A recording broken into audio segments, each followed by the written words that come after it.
Tigr Vorn, a young archer from a small territory, finds his life completely changed after crossing paths with a legendary female war leader who chooses to spare him on the battlefield.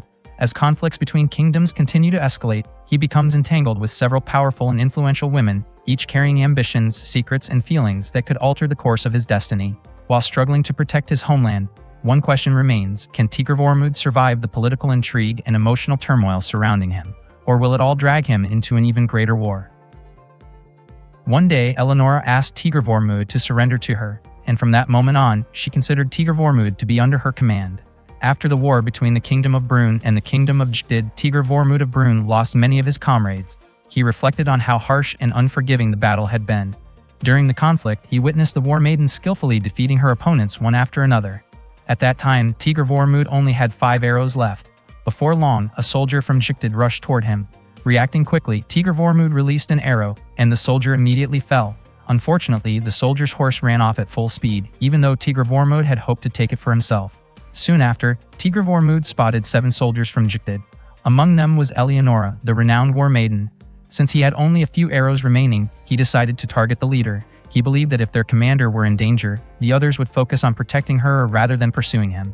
Tigr Vormund carefully moved into position. The distance between him and the Jtid soldiers was about 300 alsons, and he was confident that his attack would hit its mark. Without hesitation, he fired 2 arrows, both of which struck Eleonora's guards. The moment she saw this, Eleonora drew her sword and fixed her gaze on Tigr Vormund. She urged her horse forward and charged toward him. Tigr Vormund fired another arrow in her direction, but Eleonora easily deflected it with the sword in her hand. After closing the distance, she ordered Tigr Vormund to surrender. In the region of Dynet, a fierce war was taking place between the Kingdom of Brunn and the Kingdom of Jtid. From their position, the Brunn forces appeared incredibly powerful and numerous. Not a single Brunn soldier believed that defeat was even possible. The night before, Tigr Vormund had been enjoying a conversation with several soldiers when Xion suddenly approached him. Xion was surprised to see that Tigr Vormund would be participating in the war as well. Although Xion clearly looked down on him, Tigr Vormund greeted him politely. He explained that his presence on the battlefield was also the result of His Majesty's decision. Xion wondered what Tigr Vormund could possibly contribute to the war effort. He even mocked Tigr Vormund's appearance, pointing out his worn clothing and the fact that he was not wearing standard military armor. Xion then reached toward Tigr Vormund's bow, but Tigr Vormund swiftly pulled it away, causing Xion to lose his balance and stumble. Tigr Vormund could not tolerate the possibility of his bow being damaged. Xion claimed that only cowards relied on bows. He was convinced that Tigr Vormund chose a bow because he could not properly use a sword or a spear. Xion also dismissed Tigr Vormund's commitment to the war, especially since his companion was merely an elderly man who, in Xion's opinion, might not be able to endure much longer. The elderly man, Bertrand, became irritated by the remarks, but Tigr Vormund tried to calm him down. Xion continued by insisting that the nobles of Brunn should undergo rigorous training every day. Suddenly, Mashaz appeared, catching Xion completely off guard. Mashaz commented that Xion's speech had been remarkably passionate and must have left him thirsty, so he suggested that Xion enjoy a glass of wine. Afterward, Tigr Vormund thanked Mashaz. He realized that Xion's comments had gone too far and had nearly provoked him. Fortunately, Mashaz had stepped in and diffused the situation. At that moment, they overheard several people discussing Lord Maximilian Venusa. According to the rumors, Maximilian had been taking advantage of the war to increase taxes while living comfortably in his castle. The conversation then shifted to Lord Thénardier. People claimed that Thénardier was seeking divine assistance to protect his territory and had even offered up all of his wine as part of his efforts. In the eyes of the people, neither noble showed much compassion toward those who disobeyed them. They also spoke about stories claiming that Thénardier demanded absolute loyalty from everyone in his household and imposed severe punishments on those who refused to comply. Hearing all of this left Tigr Vormund deeply unsettled. Mashaz told Tigr Vormund that many of those stories were indeed true, although Tigr Vormund found them difficult to believe. Mashaz guessed that Tigr Vormund was unaware of these matters because he rarely left his own territory. Mashaz believed that His Majesty was surely searching for a solution. He also felt confident that even if the king could not resolve the situation, Prince Regnaz would eventually find a way. Suddenly, Mashaz shoved a finger into Tigr Vormund's mouth. It turned out that everything that had just happened was part of a dream. In reality, Limelisha had placed the tip of her sword against Tigr Vormund's mouth in order to wake him up. Tigr Vormund remarked that Limelisha had a unique way of waking someone up. Eleonora admitted that it was the first time she had ever done something like that for another person. She had not expected Tigr Vormund to be so noisy while sleeping. Tigr Vormund jokingly considered it one of his special talents. He then realized that he was currently in the Kingdom of Jtid. Lime Elisha informed him that Eleonora wanted to see him. Meanwhile, Mashaz and Bertrand informed Tita that Tigr Vormund had been captured. Mashaz explained that their forces had been scattered by the enemy's guerrilla attacks, leaving Tigr Vormund with no opportunity to escape. As a result, he had become a prisoner of Jictid. Tita was confused about how they could have lost when the Kingdom of Brun's army had outnumbered the enemy 5-1. Their army had consisted of roughly 25,000 soldiers, while the enemy force had only around 5,000 troops. Since it had been Prince Regnaz's first campaign, His Majesty had deployed nearly every available soldier in the kingdom. That was how Tigr Vormund had become involved in the war, despite having originally been assigned only 100 soldiers. The enemy commander had announced that if a ransom was not paid to Jictid within 50 days, Tigr Vormund would officially become their property. Tita immediately asked how much the ransom was. Although it would be difficult, she believed that gathering resources from all the villages might be enough. However, Mashaz revealed that Jictid was demanding an amount equal to 3 times the annual income of Alsace, or something of equivalent value. At the same time, Tigr Vormund was trying to persuade Eleonora to lower the ransom amount. Eleonora refused to budge. If the demand was not met, Tigr Vormund would automatically become her possession.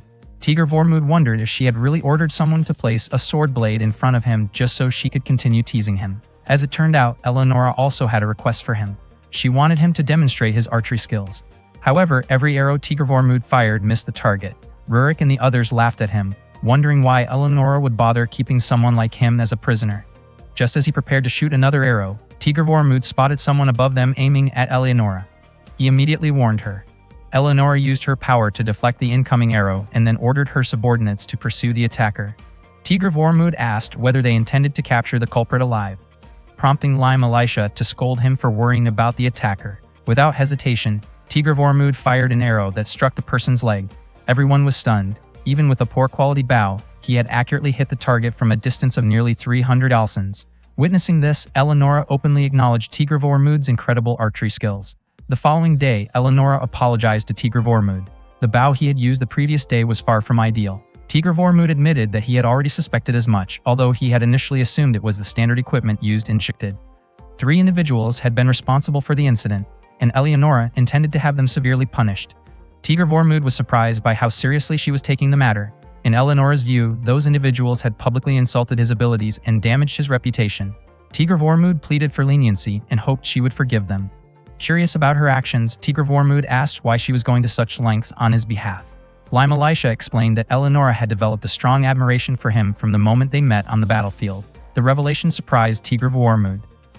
Eleonora described it as a bond born on the battlefield, one formed between 2 people who had once stood on opposing sides. She clarified that what impressed her was Tigr Vormund's extraordinary talent as an archer. Rumors had previously spread that her feelings were romantic in nature, and some even claimed she had considered eliminating Tigr Vormund to protect her reputation. To settle the rumors, Eleonora had decided to display his skills before everyone.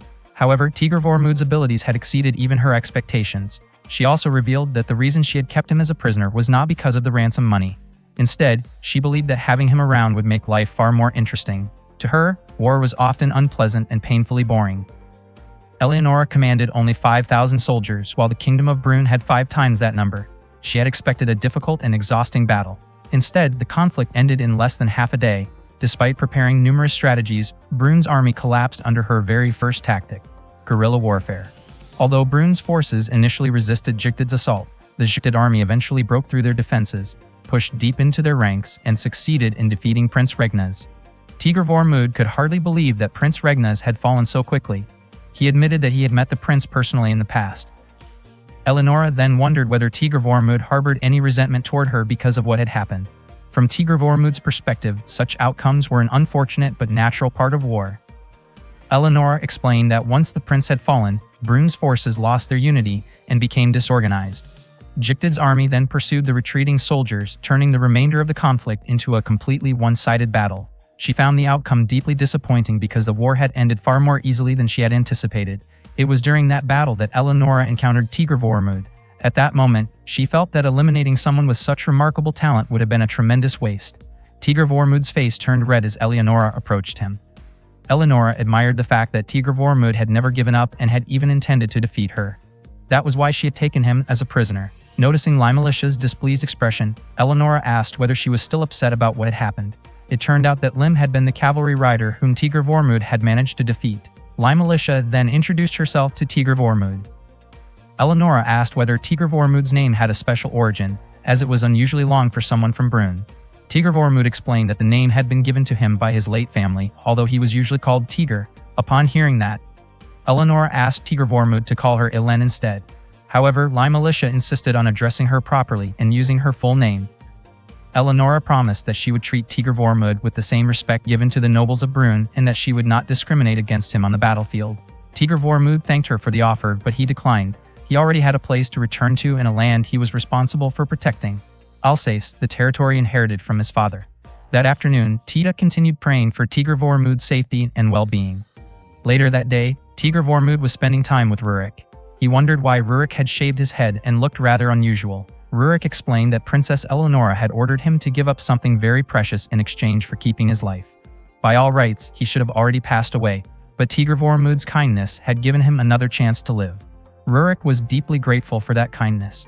He also admitted that Tigr Vormud's skill with a bow was extraordinary and that it had left him feeling embarrassed by comparison. The others watched them and openly acknowledged Tigr Vormud's remarkable archery skills. That evening, Rurik accompanied Tigr Vormud during dinner. Tigr Vormud truly enjoyed the meal. According to Rurik, it was an ordinary dish injected.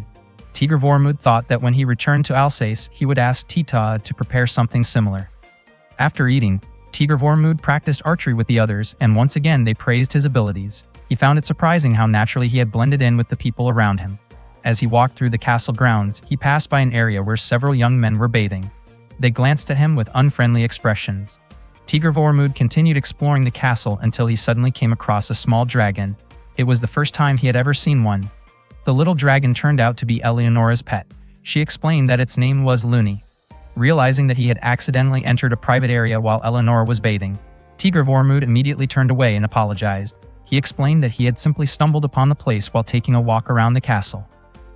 Eleonora told him there was no need to apologize and instead suggested that he clean himself up as well. Tigr Vormud wondered whether there were fewer social boundaries between men and women in Gstad. Eleonora smiled and explained that she was a war maiden.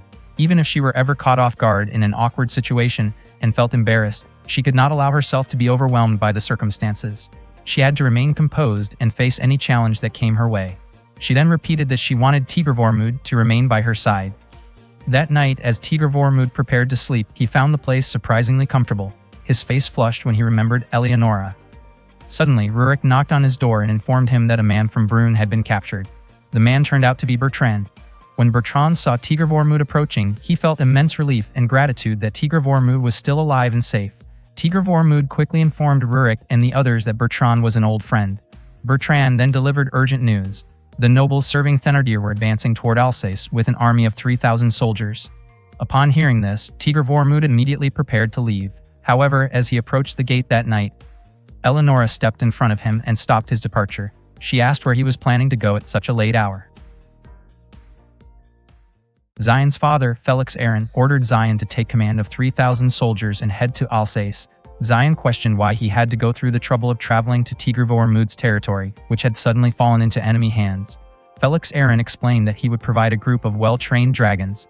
If Zion brought those dragons onto the battlefield, it would certainly create a remarkable display. Zion was completely confident that he could devastate the land that Tigr Vormud cared about so deeply. Meanwhile, Eleonora stopped Tigr Vormud as he was about to leave and asked where he was going so late at night. Tigr Vormud told Eleonora to step aside immediately. At that moment, Bertrand happened to meet Eleonora, who was known as the War Maiden. Tigr Vormud was impressed by Eleonora's appearance and Eleonora noticed his reaction. She remarked that she had chosen that outfit intentionally, hoping it would catch his attention. Hearing that, Tigr Vormud's face turned red as he recalled an embarrassing memory involving Eleonora. Tigr Vormud explained that he had to return to Alsace because the nobleman Thénardier was sending his forces there. He could not stand by and wait for Alsace to be consumed by war. He even vowed that he would return to Gstad after making sure Alsace was safe once again. Eleonora asked what Tigr Vormud intended to do once he arrived in Alsace. Tigr Vormud answered that he would protect the people of Alsace. Eleonora acknowledged his extraordinary skill with a bow, but she believed there was little else he could accomplish on his own. Although Tigr Vormud was talented, she was not convinced that he could stand against an army of 3,000 soldiers. In her eyes, his plan was foolish. Tigr Vormud understood her point, yet he remained convinced that there had to be something he could do. Eleonora criticized him for not thinking things through carefully. Drawing her sword, she declared that if he insisted on leaving, she would carry out his execution. She stated that if Tigr of Wormwood truly wished to throw away his life, it would make no difference whether he fell in Alsace or in Leitmeritz by her hand. Tigr of Wormwood realized that Eleonora had no intention of letting him go. Eleonora was frustrated because Tigr of Wormwood was not using his intelligence. She reminded him that even during desperate circumstances in the Dinant Plains, he had managed to influence the course of events and create an opportunity for victory. She could not understand why he was not relying on that same cleverness now. In her opinion, he was allowing his emotions to control him. Tigr of Wormwood could not find the right words to explain himself. He also wondered why Eleonora had not simply restrained him. It would have been easy for her to order Rurik to arrest him. He began to suspect that perhaps Eleonora was offering him another option. Tigr of Wormwood then pleaded with Eleonora to lend him troops. Everyone around them was shocked to hear such a request. Lai Militia thought that Tigr of Wormwood was an ungrateful prisoner. Unexpectedly, Eleonora burst into laughter, leaving Tigr of Wormwood completely confused. She remarked that he truly knew how to surprise her. Eleonora admitted that she could lend him her army, but she certainly would not do so for free. She demanded all of Alsace as payment. Tigr of Wormwood agreed, provided that Eleonora could guarantee fair governance and ensure the safety of all its citizens. Without hesitation, Eleonora immediately ordered her forces to assist Alsace. Lai Militia was genuinely astonished by how confidently Eleonora made that decision. That very night, Eleonora and her army set out for Alsace. Earlier, Lai Militia had never imagined that Tigr of Wormwood would make such an impossible request. Eleonora commented that Tigr of Wormwood had shattered both of their expectations. Lai Militia admitted that she had thought Tigr of Wormwood would challenge Eleonora to an archery contest. Eleonora, on the other hand, had expected him to beg to become her subordinate. According to Lai Militia, considering the circumstances, both of them had lost their wager. Eleonora disagreed, saying that there was no such thing as a wager where both sides lost. Not long afterward, Tigr of Wormwood approached them. Eleonora asked whether he truly intended to continue wearing those clothes, especially when his position was now not much different from that of a military commander. Tigr of Wormwood replied that those were the only clothes he had. Suddenly, Lai Militia began fixing Tigr of Wormwood's hair, and Eleonora became interested enough to join in. When they finished, Tigr of Wormwood looked at Eleonora. She immediately asked whether he was captivated by her appearance and whether he had any compliments to offer. Tigr of Wormwood admitted that he had felt that way ever since they first met on the Dinant Plains. While they were on the way, Eleonora asked whether Tigr of Wormwood was truly confident they could win, considering their force numbered only 1,000 soldiers while the enemy had 3,000. Tigr of Wormwood remained confident because the enemy did not understand the Alsace region. None of Thénardier's people had visited Alsace recently, while he knew the area extremely well. Hearing that, Eleonora felt reassured, and both of them continued toward Alsace with renewed determination. The following morning, the forces sent by Lord Thénardier arrived in Alsace. Zion instructed his soldiers not to rush forward so that the residents could clearly see how impressive their army looked. He called out to the people, urging them to carefully consider whether they would stand with Thénardier or Ganelon. That was precisely why Felix Aaron had sent Zion to Alsace. In his view, with Prince Regnaz gone, no one remained capable of taking the throne. As a result, Brune now had only two possible leaders, Thénardier or Ganelon. Because of that, Felix Aaron believed he needed to act quickly. Alsace was considered strategically important. Even though it was located far from the capital, there was a strong possibility that Ganelon would attempt to seize it. One of Thénardier's nobles questioned whether Felix Aaron was certain about deploying 3,000 soldiers to such a small territory, especially since he had also sent 2 dragons. Felix Aaron replied that it was precisely because Alsace was a weak territory that they could not afford any hesitation. Furthermore, he wanted Zion to gain experience controlling the dragons. Meanwhile, Tita helped evacuate the residents to the mountains, forests, and temples where they could safely take shelter. Earlier, she had discussed the situation with Mashas and Bertrand. Mashas planned to negotiate with Ganelon, while Bertrand was asked to travel to Jicted because Tigr of Wormwood needed to learn about the situation as quickly as possible. Bertrand promised that he would bring Tigr of Wormwood back. Mashas asked Tita to assist the soldiers in guiding the residents to safe locations in the mountains, forests, and temples. He believed Thénardier would not dare raise a war banner against people seeking refuge in places of worship. Tita chose to remain in the main residence because she wanted to welcome Tigr of Wormwood when he returned home. As she waited there, memories from the past came back to her. On the morning before Tigr of Wormwood departed for the battle at Dinant Plain, he ate the breakfast Tita had prepared. While looking at the many bows around him, he remarked that they seemed surprisingly troublesome. Tita reminded him not to speak that way because those bows had belonged to his parents. Tigr of Wormwood admitted that was exactly why he continued to honor their memory. It had already been 2 years since his father's passing. Tigr of Wormwood confessed that he still did not feel worthy of being a lord, but he was grateful to have Bertrand, Tita, and many others supporting him. Tita found it strange that he was talking that way so early in the morning because he normally did not act like that. She asked him to behave as he usually did. At the same time, Bertrand informed the others that Tigre Vormund would soon come down and join the campaign. However, they jokingly assumed that Tita was probably still waking him up. Tita felt deeply worried about Tigre Vormund going to war, but he had no choice. The order had come directly from the king and applied to everyone in Brune. As the head of his territory, Tigre Vormund could not refuse. He reassured Tita not to worry. The Brune army was enormous, and the group from Alsace would mainly serve in a supporting role. Tigre Vormund confidently promised that he would return soon. After gently wiping the tears from Tita's cheeks, he departed. Tita could never forget that final memory before Tigre Vormund became a prisoner of the enemy. Even now, she continued waiting for him, firmly believing that he would eventually come home. Suddenly, Tita heard the soldiers of Thénardier damaging the residents' homes. In addition to causing destruction throughout the area, the troops were also looting property. Zion simply sat at a distance and watched the situation unfold. The residents who had taken shelter in the temple were frightened by everything happening around them. Zion had not expected Alsace to be such a small place. In fact, he was beginning to lose interest in launching an attack. He thought it might be interesting to use the dragons against Alsace, but he knew that acting recklessly could cost him dearly. Earlier, he had been warned that the dragons were not accustomed to populated areas. Because of that, he was forbidden from allowing them to enter the town. Zion felt that bringing the dragons along might have been pointless, but Felix Aaron insisted that the creatures served as a powerful warning to the people of Brune, encouraging them to submit to Thénardier's authority. At that moment, Zion was surprised when one of his soldiers reported that the town of Alsace was practically empty. Most of the residents had fled to the mountains and forests, while the rest had gathered inside the temples. Zion certainly had no intention of approaching the temples. If any harm came to those sacred places, Thénardier's forces could end up facing opposition from every temple throughout Brune. Zion became determined to destroy Tigre Vormund's residence. As soon as Tita heard the commotion downstairs, she hurried down, hoping to find the courage to face the situation. When she saw Zion force his way inside, she immediately confronted him and demanded that he leave the house at once. Zion remarked that Tigre Vormund's maid was just as powerless as her master. Tita burst into tears and shouted for Zion to leave the house. She insisted that the city of Alsace belonged to Tigre Vormund, and that someone like Zion had no right to bring trouble to it. Gathering all her courage, Tita tried to drive him away, but Zion approached her and slashed at her clothing with his sword, causing her to fall.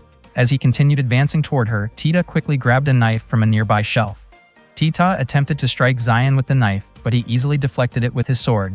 He damaged more of her clothing, leaving her feeling cornered and helpless. At that moment, all she could do was hope that Tigre Vormund would come to save her. Zion laughed and mocked the idea of a servant developing such strong feelings of loyalty toward her master. He suggested that Tigre Vormund might already have been sold into slavery since no one had paid a ransom for him. Zion even spoke of selling Tita as well, claiming that if fortune favored her, she might meet Tigre Vormund again under the same circumstances.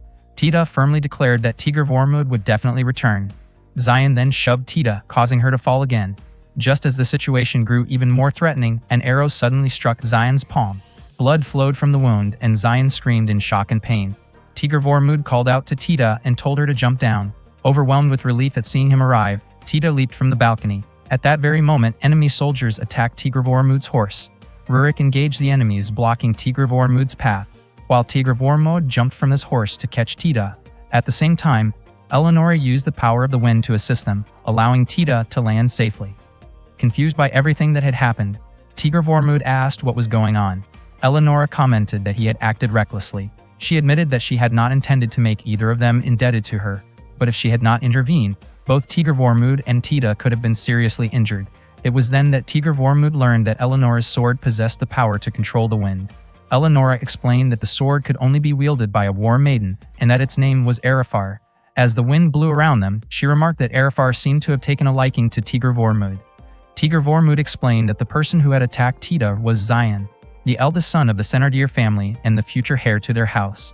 Zion was also the leader of the invading force. Rurik immediately led the troops forward into battle. Tita cried with joy after seeing Tigre Vormund return safely. Tigre Vormund wondered why she had not evacuated with everyone else. Tita showed him the heirloom bow she had brought with her. He could not understand why she had taken such a risk. Tita explained that she had been entrusted with protecting Tigre Vormund's residence, and because of that responsibility, she could not bring herself to run away. Even though she had been terrified, she never stopped believing that Tigre Vormund would come back. Deeply moved, Tigre Vormund thanked her and embraced the tearful Tita. Watching the two of them together, Eleonora admitted that she felt a little jealous of their close bond. Tita then asked about the people who had arrived with Tigre Vormund. Suddenly, an arrow flew toward her. Tigre Vormund reacted instantly, catching it and firing it back toward the attacker. successfully striking the enemy archer. Everyone present was amazed by Tigr Vormud's incredible skill. The impact left a wound on Tigr Vormud's palm, and Tita tore a piece of fabric from her clothing to use as a bandage. Eleonora asked whether he was still capable of fighting. Tigr Vormud dismissed the injury as a minor concern. Upon hearing that, Eleonora and her troops immediately advanced into battle. Tigr Vormud moved to follow them, only to discover that his bow had been damaged by the earlier exchange of arrows. Tita then handed him the treasured bow of the Vorn family that she had been carrying all this time. The bow was meant to be used only when absolutely necessary. After considering the situation, Tigr Vormud decided that the time had finally come to use it. Meanwhile, Eleonora reminded her soldiers not to allow a single enemy to escape. Bertrand could hardly believe that Tigr Vormud had finally taken up the legendary heirloom bow. The black bow, having endured through the ages, had at last returned to the battlefield alongside Tigr Vormud. Facing an enemy force of 3,000 soldiers with only 1,000 allies at his side, Tigr Vormud prepared for the battle ahead. The battle came to an end. Around 300 of Thénardier's soldiers had been defeated, while most of the enemy troops who escaped pursuit returned to their main base, likely to organize a new strategy. Zion managed to survive the battle. According to Eleonora, if the enemy force numbered 3,000 soldiers, Thénardier's army at that time consisted of approximately 2,700 troops. Lime Elisha explained that 100 of their soldiers had already been assigned to protect the city, leaving only 900 troops available for the battlefield. This meant that Eleonora's forces were still outnumbered by Thénardier's army. Eleonora asked Tigr Vormud how far the enemy forces had retreated. Tigr Vormud estimated that the enemy was likely positioned on the plains of Molsheim, since that location would allow them to maximize their combat effectiveness. Eleonora then decided to move quickly against the enemy forces and make them answer for their actions. Meanwhile, Thénardier's soldiers hurried to report to Zion that Jugdid's forces had launched an attack against them.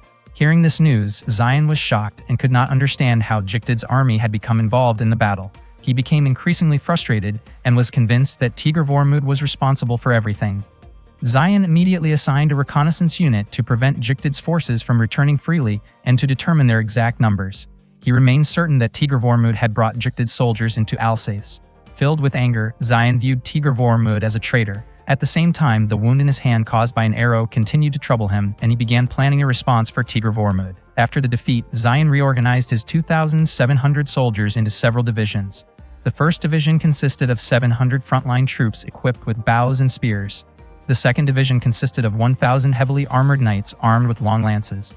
The final division contained 1,000 regular Brune soldiers who were highly trained for combat on open terrain. Their forces were also supported by 2 dragons. Elsewhere, Tita asked the women of the town to help connect and prepare ropes for the upcoming battle. The women worked diligently and joined together to support Tigr Vormud, hoping he would be able to drive the enemy forces away from the city of Alsace. From a distance, Lime Elisha watched their efforts. Earlier, the strategy devised by Eleonora and the others was for her and Tigr Vormud to lead 400 soldiers, while Lime Elisha would handle the remaining forces. Eleonora instructed everyone to identify weaknesses in the enemy's tactics and take advantage of them. When Eleonora asked whether Lime Elisha had a plan prepared, Lime Elisha explained that she needed a large amount of rope. Upon hearing this, Tita volunteered to gather it with the help of the city's residents. Tigr Vormud thanked Tita for taking responsibility for the task.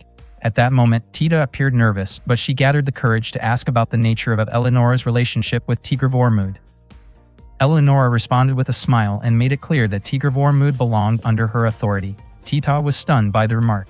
Tigr Vormud explained that he had indeed been Eleonora's prisoner at the time, but Eleonora emphasized that according to the circumstances surrounding their arrangement, he was still considered hers. Tita then became determined not to give up and quickly left after expressing her resolve. Mashas found Tita's reaction amusing and laughed at her charming behavior. Tigr Vormud later asked what would be done with the horses they had captured from the enemy. Lime Elisha explained that they would be sent to the city of Celesta. Tigr Vormud then proposed another interesting idea, which Lime Elisha admitted was a very promising plan. The soldiers began preparing for battle. Bertrand carried numerous bags filled with arrows that Tigr Vormud would use. He remarked that carrying so much equipment made it difficult for him to wield his sword effectively. Tigr Vormud reassured him that as long as Bertrand remained behind him and Eleonora, they would do everything possible to keep him safe from danger. Eleonora also declared that as long as she remained standing, she would not allow Tigr Vormud to be harmed. To launch a counteroffensive against Thénardier's army, 400 Jugdid soldiers assembled at the front lines. Their commanders were Eleonora and Tigr Vormud. Before long, the two sides were about to face each other in battle. Before it began, Eleonora asked whether Tigr Vormud felt afraid. He did not deny it, but he had no intention of accepting defeat. As soon as the battle started, Eleonora led her troops forward and launched the attack. The Thenardier soldiers fired a volley of arrows, while their spearmen prepared to meet the advancing Jtid forces. Eleonora swung Arifar, creating a powerful gust that deflected the incoming arrows. At the same time, Tigr Vormud released 3 arrows at once toward the enemy archers. Seeing how accurate his attack was, Eleonora praised Tigr Vormud's remarkable skill. Tigr Vormud was surprised to hear such praise from her. Eleonora continued advancing, skillfully cutting through the enemy's spear formations. She moved across the battlefield with incredible speed, overcoming every opponent who stood in her way. Tigr Vormud could not help but admire Eleonora's reputation as the maiden of the battlefield. Watching her fight only strengthened his belief that their army would emerge victorious. Filled with determination, Eleonora and her troops pressed forward against the enemy. During the battle, Bertrand efficiently supplied Tigr Vormud with additional arrows. Just as they succeeded in forcing the enemy lines to retreat, they suddenly found themselves facing an enormous dragon. Eleonora was shocked to discover that the enemy had brought a tamed dragon onto the battlefield. The Thenardier forces cleared a path for the dragon and moved to surround their opponents from both flanks. The Jtid soldiers struggled to avoid the massive creature as it pushed through the battlefield. Those who came too close were easily knocked aside by its overwhelming size. Tigr Vormud quickly fired an arrow toward the dragon's eye, but to his surprise, the creature's defenses were far stronger than expected. Zion laughed as he watched Tigr Vormud's forces become trapped. He was convinced that Tigr Vormud's army would soon be crushed under the dragon's advance. However, before long, reinforcements from Jtid arrived and launched an assault on the left flank of the Thenardier army. These reinforcements were led by Limalisha and Rurik. The 400 soldiers under Limalisha's command separated from the main force and moved independently to weaken the defenses of Thenardier's Knight Corps. In an instant, the enemy's attention was divided, creating an opportunity for Eleonora to step forward and confront the dragon on her own. She had never expected the enemy to deploy a dragon, so she decided to respond by revealing one of her ultimate techniques. Raising her sword, she created a powerful whirlwind known as Lay Admos.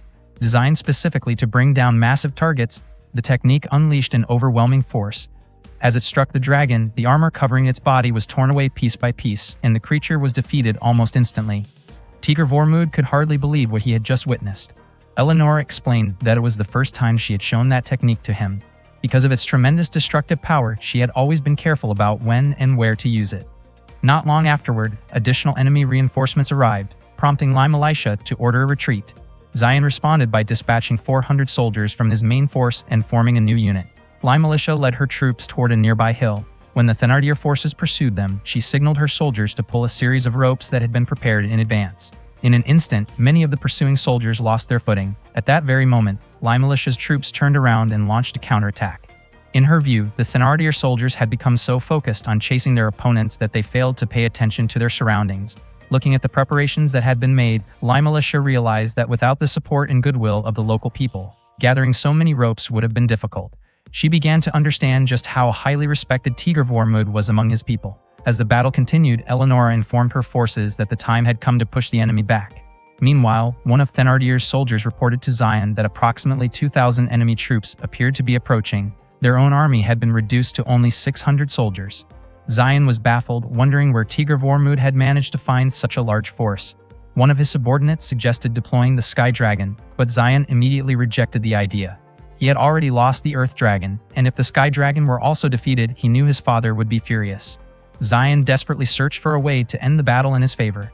Eventually, he decided to withdraw his second division. His subordinate could not understand the decision. From his perspective, if the knights could hold their ground a little longer, they might still break through the enemy's defenses. Despite the objections, Zion firmly stood by his order.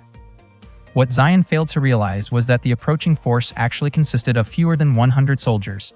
However, they were accompanied by 2,000 horses. Taking advantage of the fading sunlight at sunset, Tigr Vormud had created the illusion of a massive army. The knights were confused by Zion's order to retreat, especially when victory seemed within reach. Yet once the Knight Corps withdrew, the Jtid soldiers seized the opportunity. They broke through the weakened defenses and advanced toward Thenardier's main force. Zion had not expected events to unfold this way. Even so, he refused to accept defeat at the hands of Tigr Vormud. Before long, Tigr Vormud and his army had drawn near. Tigr Vormud had no intention of letting Zion escape after all the destruction he had caused in the city of Alsaka. Zion called Tigr Vormud a fool for betraying his country and seeking help from Jtid. He claimed that the hunter's blood running through Tigr Vormud's lineage was truly corrupted. Tigr Vormud responded that Zion was the one responsible for the suffering of innocent people. He had burned their homes and carried out widespread looting, making him nothing more than a thief. Zion showed no concern for the people, believing that they were no different from wild grass and not worth considering. Eleonora was genuinely disgusted by Zion's words. Tigr Vormund could not understand Zion's way of thinking and admitted that he was fighting solely to answer for the terrible things Zion had done within his territory. He could never forgive Zion for causing the people of Alsace to suffer. Unexpectedly, Zion proposed settling the war through a duel. Eleonora could hardly believe that Zion had truly lost his senses. Tigr Vormund immediately stepped forward, and although Eleonora could not understand his decision, she realized that this was Tigr Vormund's battle and that she had to let him face it himself. Zion told Tigr Vormund to borrow a sword or a spear, but Tigr Vormund replied that the bow was his weapon of choice. Zion doubted him, convinced that a bow could never be useful in a duel. Tigr Vormund fired an arrow toward Zion, but Zion easily blocked it with the armor protecting his arm. Tigr Vormund tried again, and once more Zion defended himself without difficulty. Zion laughed and claimed that no matter how many times Tigr Vormund tried, he would never succeed. Tigr Vormund continued firing arrows, which only irritated Zion further. Zion looked down on him, believing that anyone who entered a duel armed only with a bow would be doomed to fail on the battlefield. Zion then advanced, intending to bring the conflict to an end, while Tigr Vormund continued firing. This time, one of Tigr Vormund's arrows managed to pierce the protective guard on Zion's arm. Zion cried out in pain and dropped his sword. The arrow had struck his arm, leaving him unable to ignore the injury. Eleonora openly praised Tigr Vormund's incredible accuracy, amazed that he had repeatedly hit the same point on a moving target. She described Tigr Vormund as a truly remarkable man. The Thenardier forces immediately moved forward to assist Zion, while Eleonora and the Jadid soldiers rushed in to protect Tigr Vormund. Soon, both armies were engaged in battle once again. Eleonora smiled at Tigr Vormund and admitted that she had never expected the outcome to unfold this way. Suddenly, a powerful gust of wind swept through the area. To everyone's surprise, a sky dragon appeared and carried Zion away. Zion declared that his father would ensure the destruction of Alsace. He also had no intention of meeting his end there, which was why he chose to flee. Zion laughed with satisfaction as he escaped from the battlefield. The sky dragon soared higher and higher into the air. Unfortunately, the power of Eleonora's wind sword could not reach such a distance. Tigr Vormund could only watch as Zion attempted to escape. He wondered whether he should simply let him go. Suddenly, a voice urged Tigr Vormund to shoot the sky dragon. To his surprise, the voice had come from his own black bow. Tigr Vormund then remembered everything Zion had done to Tita. He raised his bow toward the sky, and unexpectedly, Eleonora's sword began lending its power to Tigr Vormund's weapon. Without hesitation, Tigr Vormund released an arrow. It shot upward at incredible speed, carrying the power of Eleonora's wind sword with it. Zion was stunned and could hardly believe what he was seeing as the arrow raced directly toward him. In an instant, the sky dragon was struck and fell from the sky. The Thenardier soldiers could only watch helplessly as defeat unfolded before them. Eleonora then announced that Tigr Vormund had successfully brought down Zion, the commander of the Thenardier forces. With Zion defeated by Tigr Vormund, the Thenardier army lost its will to continue fighting, and the territory of Alsace was finally saved. One morning, Tita finished preparing breakfast. She still could not believe that Tigr Vormund had finally returned home. She headed to his room to wake him up. To her surprise, when she opened the door, she found Eleonora leaning over Tigr Vormund while holding her sword near his face, as part of her unusual way of waking him up. Startled by the sight, Tita let out a loud cry. Tita could hardly believe that Eleonora would wake Tigr Vormund in such a manner. She became concerned that he might accidentally get hurt. Eleonora casually explained that Limalicia usually woke Tigr Vormund in a similar way. Wanting to avoid making a bigger issue out of it, Tigr Vormund asked Tita to let the matter go and instead wondered why Eleonora had come to his house so early in the morning. Eleonora explained that she was preparing to return to Jugtid and wanted to know what Tigr Vormund planned to do afterward. Eleonora met with Limalicia and informed her that she would return as soon as the royal army accepted her report. While Eleonora was still thinking about several remaining matters, Limalicia assured her that Rurik had already taken care of everything. Limalicia could not understand why Eleonora trusted Tigr Vormund so much. Eleonora explained that Tigr Vormund possessed abilities that were impossible to ignore, and for some reason, she simply could not dislike him. She wondered if Limalicia felt the same way. Although Limalicia could not completely deny it, those feelings alone were not enough for her to place full trust in Tigr Vormund. Eleonora understood her perspective and entrusted Tigr Vormund's well-being to Limalicia before departing. Meanwhile, Tigr Vormund noticed that Tita was dressed differently than usual. Tita explained that she wanted to accompany him to Hunaware village and had even prepared food for the trip. Tigr Vormund reminded her that he was going there to inspect the situation, not for a leisurely outing. However, Tita continued pleading to join him. In the end, Tigr Vormund agreed. He knew that Tita had gone through difficult experiences while he had been away, and he did not want to leave her behind again.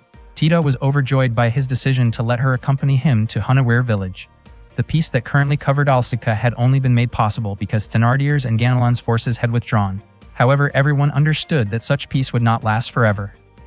Elsewhere, Felix Aaron was furious after Ganelon ordered a retreat upon learning that Thenardier's army had been driven back. As a result, Felix Aaron devised a new plan. He intended to send Suresh, a notorious guild of highly skilled assassins, to eliminate Tigr Vormund. As for Eleonora, Felix Aaron planned to pit one war maiden against another. At the same time, Tigr Vormund and Tita arrived at Hunaware village. Tigr Vormund felt relieved to see that the villagers were safe and unharmed. The villagers expressed their gratitude to him. They had followed his instructions and taken shelter in the forest, and fortunately, the enemy had never pursued them.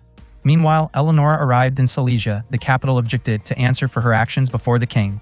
Standing before King Victor, she faced questions regarding her decision to send troops into Brunn without first obtaining royal approval. Eleonora did not deny the accusation. King Victor then asked whether she had any justification that could satisfy him and determine an appropriate response to her actions. Eleonora calmly revealed that she had been hired. Her statement shocked everyone present. King Victor immediately demanded to know who had hired her. Eleonora explained that the person was Tigr Vormund, a nobleman of Brunn and the ruler of Alsace. Curious about his intentions, King Victor asked what Tigr Vormund hoped to achieve. Eleonora answered that Tigr Vormund's goal was peace for Alsace. King Victor found the explanation difficult to accept. He questioned whether Eleonora was truly willing to risk drawing their homeland into conflict for what seemed like such an idealistic reason. At that moment, Sofia stepped forward and shared her thoughts. In her view, Brunn was unlikely to involve Jugdid in its internal struggles. She believed that representatives from Brunn would soon arrive to ask why Jugdid had chosen to assist Tigr Vormund. Sofia felt confident that she could explain the circumstances if necessary. She also acknowledged that King Victor's criticism regarding the violation of their code of conduct was valid.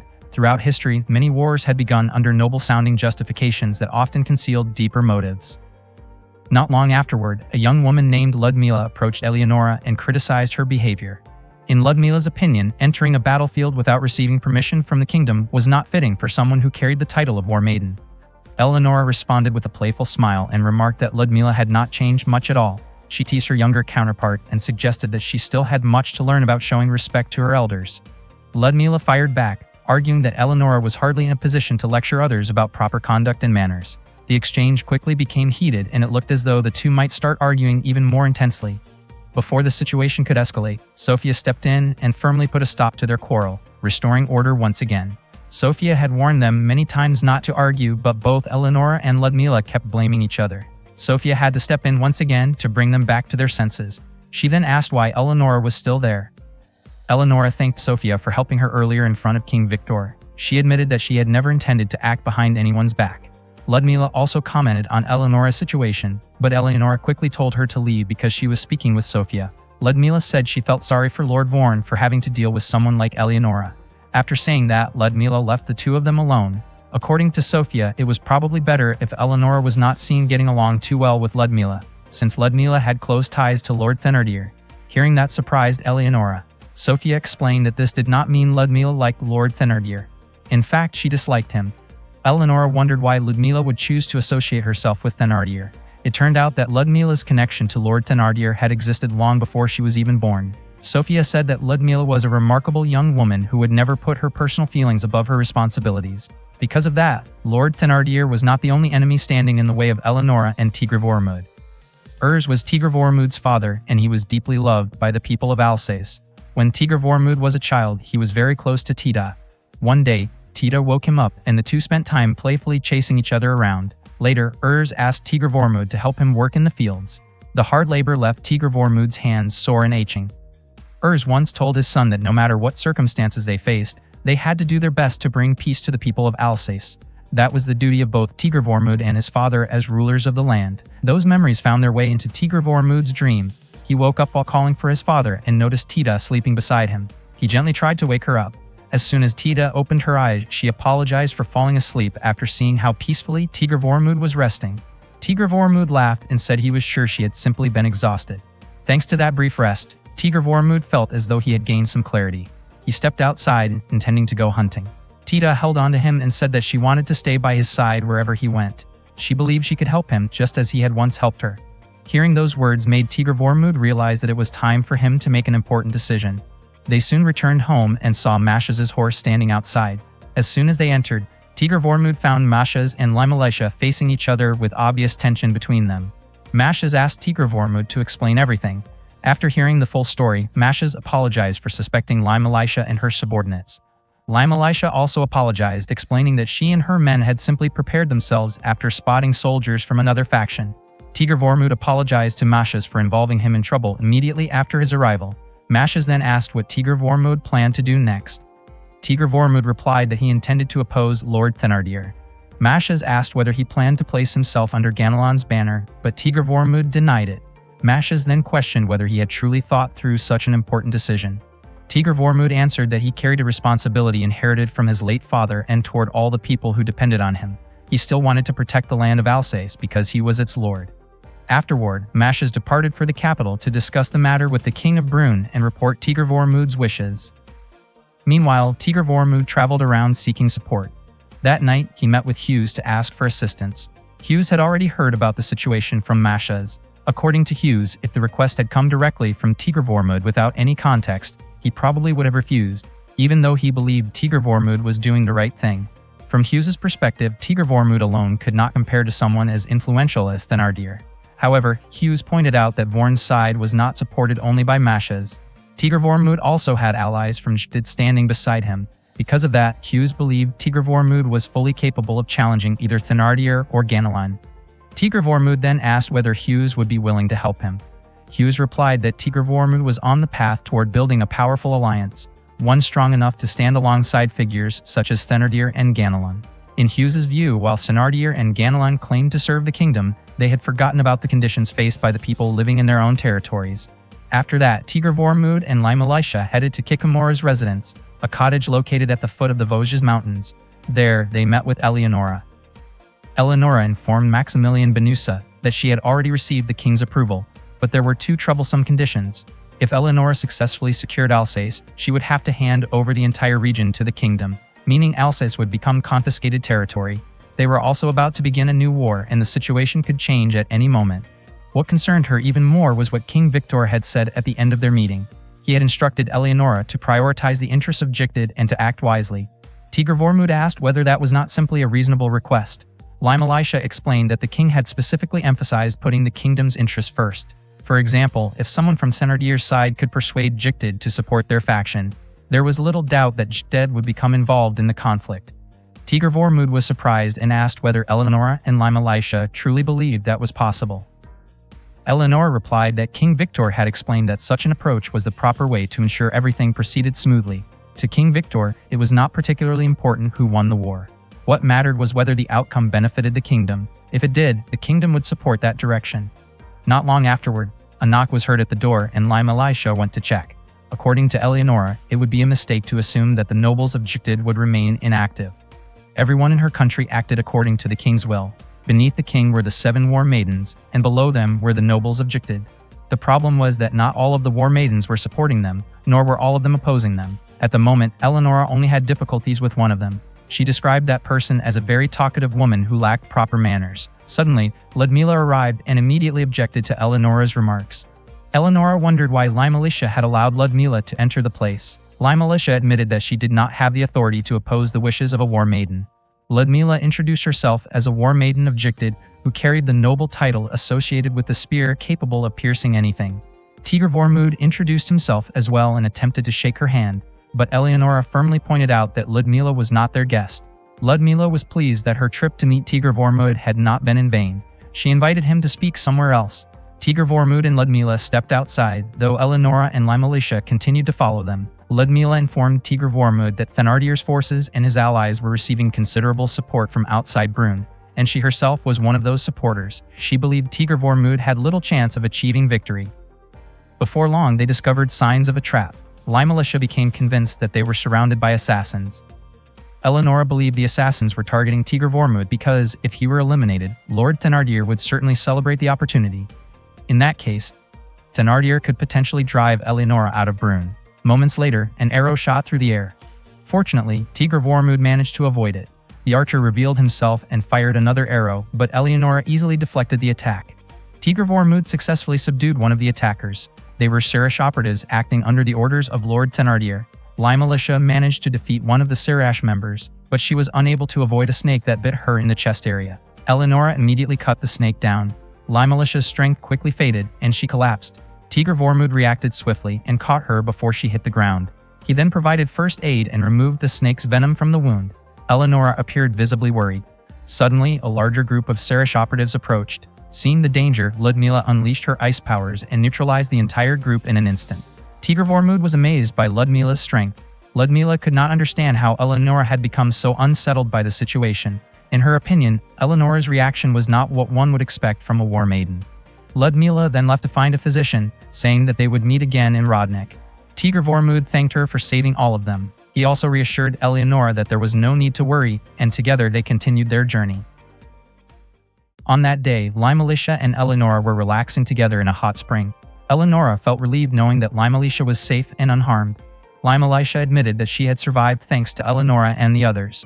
Eleonora said that she was actually a little frustrated because she now owed Ludmila a favor. She also mentioned that Tigr Vormund's actions during the incident had been quite impressive, while she herself had only been able to panic in the situation. Because of that, Eleonora intended to give Tigr Vormund a reward. Meanwhile, Tigr Vormund was about to enjoy the hot spring as well. He was surprised to find Ludmila already there. The unexpected encounter immediately caught him off guard. Ludmila approached him and pointed her weapon in his direction. Tigr Vormund asked whether she was not uncomfortable being seen in such a situation. Ludmila replied that she regarded him no differently than a pet and realized that he had not entered on purpose. Tigr Vormund admitted that it had been a complete accident and apologized for entering without knowing someone was already there. Even after his apology, Ludmila still expressed her displeasure by giving him a harsh reprimand. After they finished bathing, Tigr Vormund walked around with Eleonora, Lai Militia, and Ludmila. Eleonora asked how his visit to the hot spring had gone. Tigr Vormund immediately suspected that she might have been the one who had arranged the earlier incident involving Ludmila. As they passed several food stalls, Ludmila claimed that she had no interest in trying food sold by roadside vendors. Unfortunately, she was genuinely hungry at the time. Eleonora deliberately ate her meal with great enthusiasm just to tease her. Lai Militia noticed that Eleonora was not acting very maturely. Ludmila became visibly annoyed by Eleonora's behavior. A short while later, Tigr Vormund offered some food to Ludmila and encouraged her to try it. At first she refused. However, Tigr Vormund explained that the food was meant as an apology for what had happened earlier. Ludmila eventually accepted it as a sign that she appreciated his sincerity, especially since she already knew who had been responsible for the entire situation. She ended up enjoying the food very much. Seeing that, Eleonora immediately scolded Tigr Vormund. She wondered why he was being so kind to Ludmila. Their argument quickly attracted the attention of nearby people, causing Eleonora to feel somewhat embarrassed. Ludmila commented that Tigr Vormund was indeed a good man. However, she believed that he was too deeply influenced by Eleonora, which made her lose interest in him as a person worth further attention. Eleonora responded that Ludmila's view of both her and Tigr Vormund was amusing. She believed that what Ludmila really meant was that she could not see Tigr Vormund's true potential. Shortly afterward, Ludmila left them behind. Eleonora then asked Lai Militia to strengthen their defenses as soon as they arrived in Leitmeritz. Lai Militia wondered whether Ludmila was planning to take action against them. As it turned out, Eleonora's suspicion was correct. Ludmila had already moved her forces to the border of Leitmeritz. Because of this, Eleonora found herself caught between the forces of Count Thenardier and Ludmila, exactly as Thenardier had hoped. He wanted additional pressure placed on Eleonora. According to Eleonora, the enemy's troop deployment was far more intelligent than Zion's. Tigr Vormund asked whether she intended to fight Ludmila. Eleonora replied that Ludmila might actually want such a confrontation more than she appeared to. Lai Militia found this confusing because Ludmila seemed to gain very little from defeating Eleonora. Eleonora explained that Ludmila could secure Olmutz's safety by placing herself under Thenardier's protection. Eleonora then said that the final decision should be left to Tigr Vormund. She told him that he was free to look away from the conflict if he wished. He could also direct troops toward Alsika, so they would be prepared to deal with Thenardier or Ganelin. Ultimately, the choice was his. Tigr Vormund acknowledged that this was his battle. In addition, they had a responsibility to protect the Augur noble family, which had already agreed to support him. He eventually decided to send a message to Ludmila. Unfortunately, Ludmila rejected the peace proposal he sent. The forces of Leitmeritz began to mobilize, while the army of Olmutz prepared itself for battle. Meanwhile, Ludmila informed her subordinates that Eleonora was approaching. Some of them questioned whether she was truly certain about fighting Eleonora. Ludmila explained that the close relationship between House Lori and House Thenardier had existed for more than 80 years. She could not allow that bond to be broken so easily, especially after inheriting the honor and responsibility associated with it. The battle took place on the plains of Blycolin near the Tatra Mountains. As soon as the signal for battle was given, archers from both sides released volleys of arrows. The clash soon escalated into close-range combat involving spears and swords. Tigr Vormund focused on shooting the enemy forces in front of him. Even though the soldiers of Olmutz wore heavy armor, he was still able to guide his arrows with remarkable precision and strike vulnerable areas. His skill and strength as an archer were truly extraordinary. In the end, the first engagement concluded without a decisive outcome. Both sides withdrew to their respective camps after suffering significant losses and exhaustion, with neither army gaining a clear advantage over the other. That night, Eleonora asked what Tigr Vormund thought about Ludmila's army. In Tigr Vormund's opinion, they seemed to have exceptionally high morale. No matter how hard they were pushed back, they always managed to recover and return to the fight. Eleonora explained that Ludmila focused heavily on defense and probably possessed the strongest defensive capabilities among the war maidens, even though her offensive tactics could be incredibly formidable. Limelisha admitted that she had never personally seen Ludmila take the battlefield herself. Eleonora was confident that Ludmila would not be able to defeat her. The next day, she intended to meet Ludmila on the front lines and overcome her forces. Limelisha asked about Eleonora's win-loss record against Ludmila. Eleonora replied that she held a 2-to-1 advantage over Ludmila. Limelisha pointed out that when she had asked Ludmila the same question, Ludmila had claimed the exact opposite. In Limelisha's view, it seemed that Eleonora and Ludmila were actually evenly matched, but both insisted that they were the one with more victories. Eleonora explained that Leitmeritz and Olmutz had been rivals for generations. For several generations, war maidens had often been chosen from the Louis family, including during the time when Ludmila's mother and grandmother were at the height of their influence. Tigr Vormund asked whether war maidens were selected through bloodlines. Eleonora explained that war maidens were chosen by the dragon relics. She promised to explain the details another time because, for now, they needed to focus on the battle that lay ahead. The Olmutz army had already retreated back to their fortress. Limelisha reported that the enemy appeared to be moving toward the Tatra Mountains. Eleonora realized that she had likely overlooked something.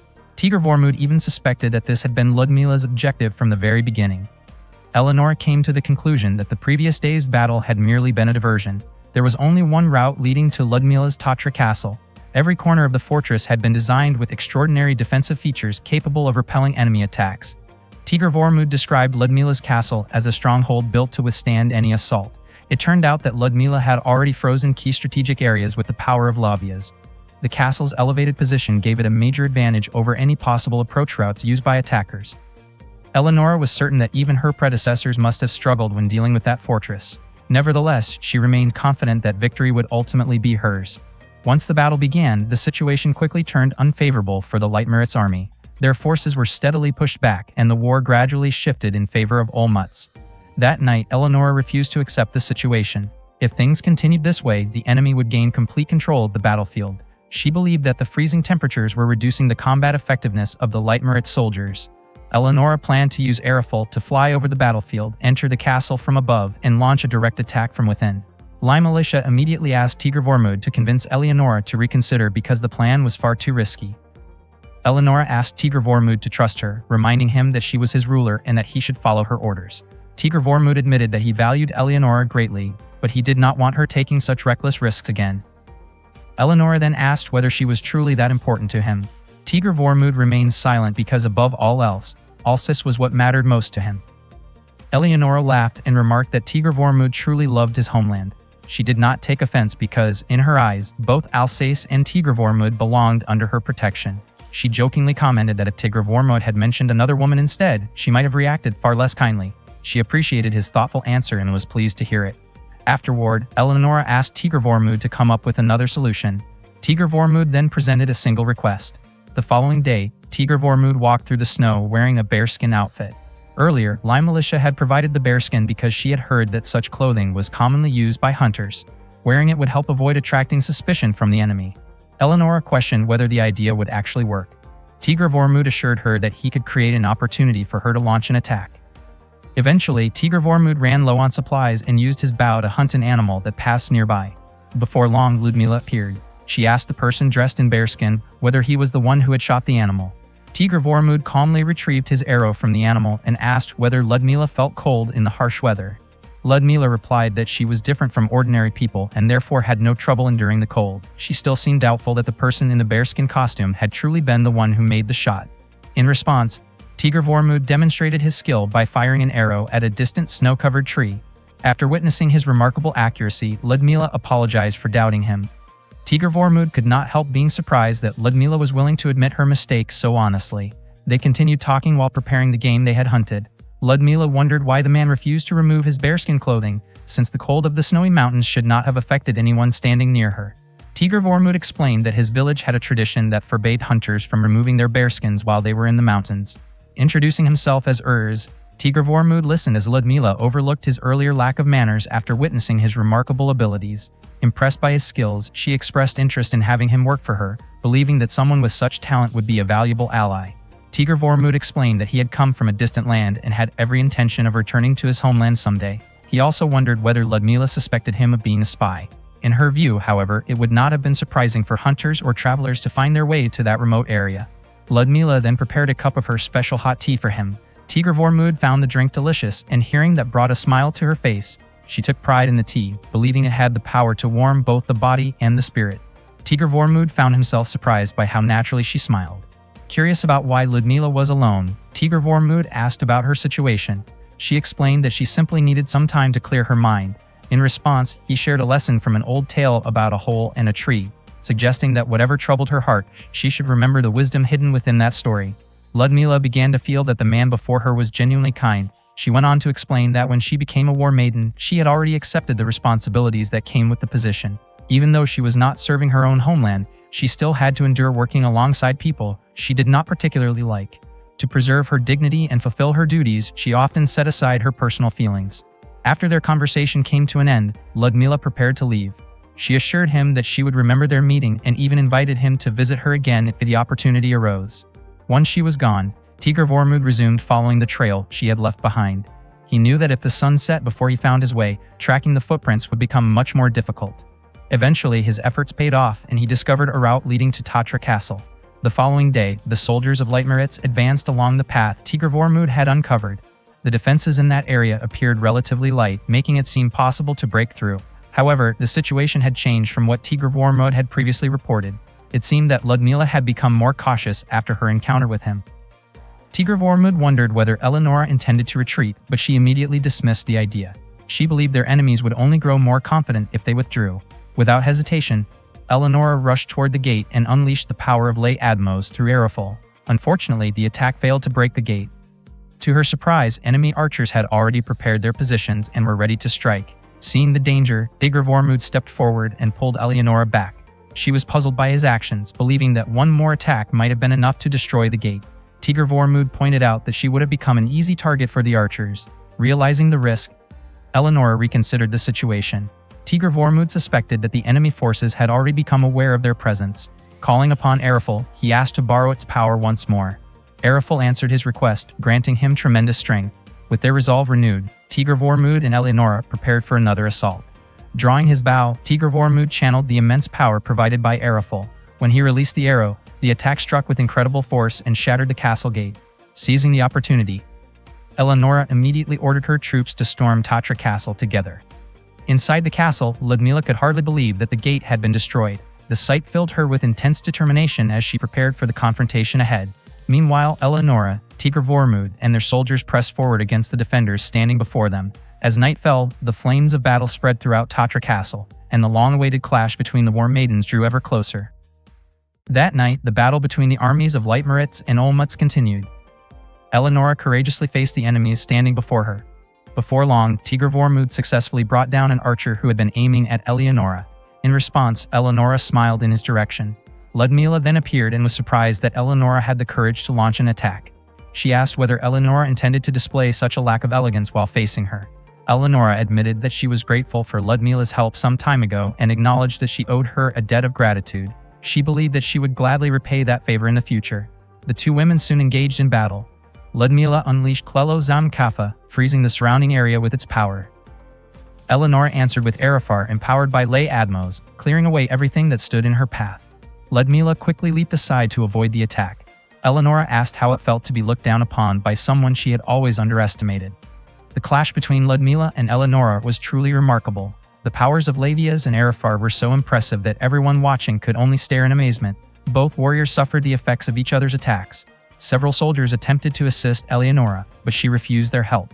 She was convinced that her battle with Ludmila would soon reach its conclusion and that there was no need for anyone else to intervene. Ludmila agreed that it was time to settle the fight. Suddenly, a Sirish appeared in the middle of their confrontation. With perfect timing, Tigr Vormud released an arrow that struck the creature directly. Seeing this, Ludmila became convinced that Tigr Vormud was the same Urz she had encountered before. Meanwhile, Tigr Vormud found himself wondering who the Sirish had actually been targeting. Afterward, Ludmila asked Tigr Vormud why he had saved her. In her view, with his skill, he could have waited until the Sirish dealt with her before eliminating the threat himself. Tigr Vormud replied that she could consider it a gesture of thanks for the tea she had served him previously. Regardless of Ludmila's reputation or status as a Vanadis, he genuinely believed that her tea was excellent. Ludmila then asked what he wanted from her. Tigr Vormud requested only one thing, that she remain neutral. She found it strange that he was not asking her to join his side. Tigr Vormud admitted that he would certainly welcome her support, but he had nothing valuable to offer in return. Because of that, he felt it would be unfair to ask her to commit herself to his cause. Ludmila wondered whether he truly sought nothing from the war. Tigr Vormud explained that Alsace was enough for him. As long as his homeland remained peaceful, he had no desire to ask for anything more. Ludmila laughed when she heard those words. Nearby, Eleonora seemed somewhat displeased by how friendly the two appeared. According to Ludmila, sincerity was important, but it would not solve every problem. Even so, she appreciated Tigr Vormud's honesty. Ludmila then declared that from that day forward, she would no longer support the noble Thenardier in Brun's civil war. The soldiers were astonished by her decision. Tigr Vormud expressed his gratitude. After formally announcing her neutrality, Ludmila chose to withdraw from the conflict. Eleonora also stopped concerning herself with Ludmila's territory. As a result, their attention became fully focused on the struggle against Thenardier. Elsewhere, Thenardier had already prepared a new strategy. By making use of Brun's king, he arranged for a knight to be dispatched. That knight was Roland, the legendary Black Knight of Brun and the wielder of the holy sword Durandal. Since becoming commander of the Navarre forces, Roland had ensured that Brun's western border remained completely secure. One day, a royal order arrived for Roland. The king's command was clear: eliminate the rebel known as Tigr Vormud, the Lord of Alsace. A month after the battle at Olmutz, Tigr Vormud returned to Brun accompanied by 5,000 Jdid soldiers. Hughes was deeply grateful to Tigr Vormud. He believed that if Tigr Vormud had chosen to dominate the conflict at Olmutz, his own territory would have been placed in danger. As a sign of appreciation, Hughes assigned many of his soldiers to assist Tigr Vormud. Although Hughes admitted that his troops were not particularly strong, they were numerous, and he hoped they would prove useful. Tigr Vormud sincerely thanked Hughes for the support. Soon afterward, Tigr Vormud led his forces toward the western border of Territor. They established a camp near the city of Nemedicum, which was under Thenardier's control. While resting there, Tigr Vormud spent some time talking with his companions. Eleonora suggested that their army should be called the Silver Dragon Army. Limalesha felt somewhat embarrassed by the name, but Eleonora insisted that no better name existed. Eleonora then asked Tigr Vormud whether he thought Silver Dragon Army was a good choice. Limalesha hoped he would think more carefully because the dignity of their forces was at stake. She wished he could come up with something more reasonable than Silver Dragon. Tigr Vormud turned to Tita for an opinion, but she could not think of an alternative either. At that moment, Rurik arrived and reported that another fight had broken out among the troops. Tigr Vormud immediately left with Rurik to investigate. Eleonora wondered whether everything would be alright. In her opinion, conflicts were bound to happen when an army was made up of people from many different backgrounds. Limalesha pointed out that Mashas had still not returned from the capital. She wondered whether the royal court had actually received the petition that Tigr Vormud had sent. Meanwhile, Tigr Vormud shot an arrow into the sky to stop the fight between his soldiers. He asked them to explain why the conflict had started. To his surprise, the argument had begun over something incredibly trivial: a disagreement about the shape of a cloud. Afterward, Tigr Vormud and his troops continued their journey to Sanier, which had become something of a capital city for the region. Sanier served as a place where disputes between villages were resolved, and many travelers regularly stopped there. Tigr Vormud hoped he might be able to gather some information about the situation in the capital. The leader of Sanier was ready to provide military supplies in support of Tigr Vormud's forces, since the peace and stability the region now enjoyed were largely thanks to him. The negotiations went smoothly, but unfortunately, Tigr Vormud was unable to learn anything new about the capital. Rurik asked what their plans were afterward. Hughes wanted to return home. Tigr Vormud offered to escort him, but Hughes declined. Instead, he suggested that Tigr Vormud take some time to relax and enjoy himself since the area was filled with interesting shops. That day, Tigr Vormund spent some quiet time alone by the river, enjoying the peaceful atmosphere. Before long, a small dragon approached him. He caught the little creature, causing it to tumble into the river. The dragon turned out to be Luni, Eleonora's pet dragon. Luni suddenly flew away when Sophia arrived looking for the dragon. Sophia rushed toward Tigr Vormund without realizing he was there. The unexpected collision caused both of them to fall into the river. From above, Luni simply watched the scene unfold. Tigr Vormund was clearly startled by the sudden encounter. Sophia quickly asked whether he was alright. Since Tigr Vormund did not recognize her, he asked who she was. A moment later, Eleonora called out, asking whether Sophia had managed to find Luni. She was slightly surprised to discover Sophia and Tigr Vormund together by the river. Sophia informed her that Luni was flying above them. After that, Sophia introduced herself to Tigr Vormund. She explained that she was one of the 7 war maidens. Tigr Vormund apologized for the earlier misunderstanding. Sophia admitted that the incident had caught her completely off guard and left her somewhat embarrassed. Sophia then explained that she had come on official business. She said that King Victor had become concerned about the conflicting reports regarding Brun's situation. She had been sent to deliver a message. According to Sophia, the King of Brun was in poor health due to an illness, which was why she had not yet been able to meet him personally. For the time being, she could only share the information she had regarding the current situation. Eleonora asked whether Sophia had explained that her presence there was the result of Tigr Vormund's invitation, and that Jikted had no involvement in the matter. In addition, Sophia delivered a message from the king specifically for Tigr Vormund. The royal government had declared Tigr Vormund guilty because of his recent actions and had revoked all of his noble privileges. As a result, Alsace was now officially under the control of the kingdom. Until the situation stabilized, the royal decision could not be challenged, and anyone who opposed it would be regarded as a rebel. Tigr Vormund was shocked to hear the news. Sophia explained that she had originally expected the royal government to deliver the message directly to Tigr Vormund. However, she suggested that he could later ask Mashas for a more detailed explanation. Limalisha then asked whether Sophia knew Mashas personally. It turned out that Sophia had met him in the city of Nice. At the time, Mashas had told her that he would come as soon as he had finished handling matters within his territory. That was the reason Sophia had come to meet Tigr Vormund instead. Tita felt relieved after hearing this, as it meant that Mashas was safe and doing well. Tigr Vormund never expected the kingdom to label him a rebel. Eleonora then asked about the other war maidens. Sophia explained that Elizaveta had a good relationship with the nobles Thenardier and Ganelon. Valentina was far away from Brun and was unlikely to get involved for the time being. Olga was traveling somewhere with her dragon, and Alexandra was still recovering from her illness. According to Sophia, Eleonora did not need to worry about them because they would not take action the way Ludmila had. What truly deserved their attention was the kingdom's response toward Tigr Vormund, who had already been declared a rebel. One of the kingdom's strongest forces was the Navarre army. At the same time, the Navarre troops led by Roland were heading toward their location. Roland was known as the Black Knight and was considered the strongest man in Brun. Tigr Vormund mentioned that he had heard of Roland before. Eleonora was surprised that Tigr Vormund, who lived so far from the center of the kingdom, was familiar with Roland's reputation. Hughes explained that Roland had become a soldier at the age of 13 and had never been defeated. When Roland was appointed to lead Navarre, the king entrusted him with one of the kingdom's treasured heirlooms, Durandal. The Navarre forces had sworn loyalty to the king and would only act under his direct orders. Several parties had attempted negotiations, but the Navarre army still chose to fight. As a result, the messengers sent by Lord Auger and those sent by Tigr Vormund were forced to return empty-handed. The nobles who supported Tigr Vormund were frustrated by the situation. Their enemies were supposed to be Thenardier and Ganelon, yet the royal army had become involved as well. They could not bring themselves to openly oppose the kingdom. Hughes then asked whether those nobles would place greater trust in the Navarre army than in the assistance coming from Jikted. Tigr Vormund pointed out that Thenardier's cruelty and Ganelon's cunning were nothing new, yet the kingdom had never completely crushed them. It seemed that the royal forces acted only according to the king's commands. Tigr Vormund firmly stated that he and his allies would fight to protect their honor and everything they believed in. Hughes agreed, saying that was exactly why they stood alongside the Jikted forces instead of the kingdom. That day, the Silver Dragon Knights prepared themselves on the Orange Plains. Across from them, the Navarre army stood ready with their spears. The battle soon began. Roland personally led the Navarre troops into combat. He pushed forward with remarkable skill, defeating enemy soldiers who stood in his path. His presence on the battlefield was overwhelming. Seeing this, Eleonora ordered Limalisha to take command of the Silver Dragon Knights while she advanced to confront Roland herself. Roland's strength was undeniable. It had been a very long time since anyone had been able to match his swordsmanship.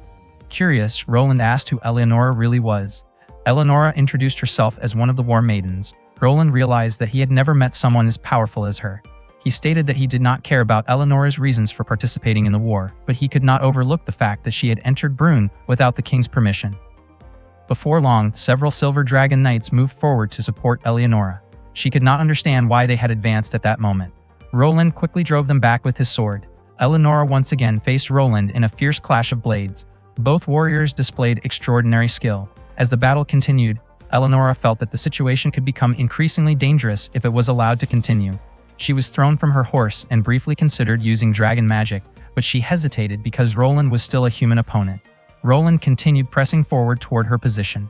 Not long afterward, Tigr Vormund arrived to assist Eleonora. Roland called Tigr Vormund reckless for attempting an attack from such close range. He immediately directed his attention toward him. In response, Tigr Vormund fired an arrow high into the air.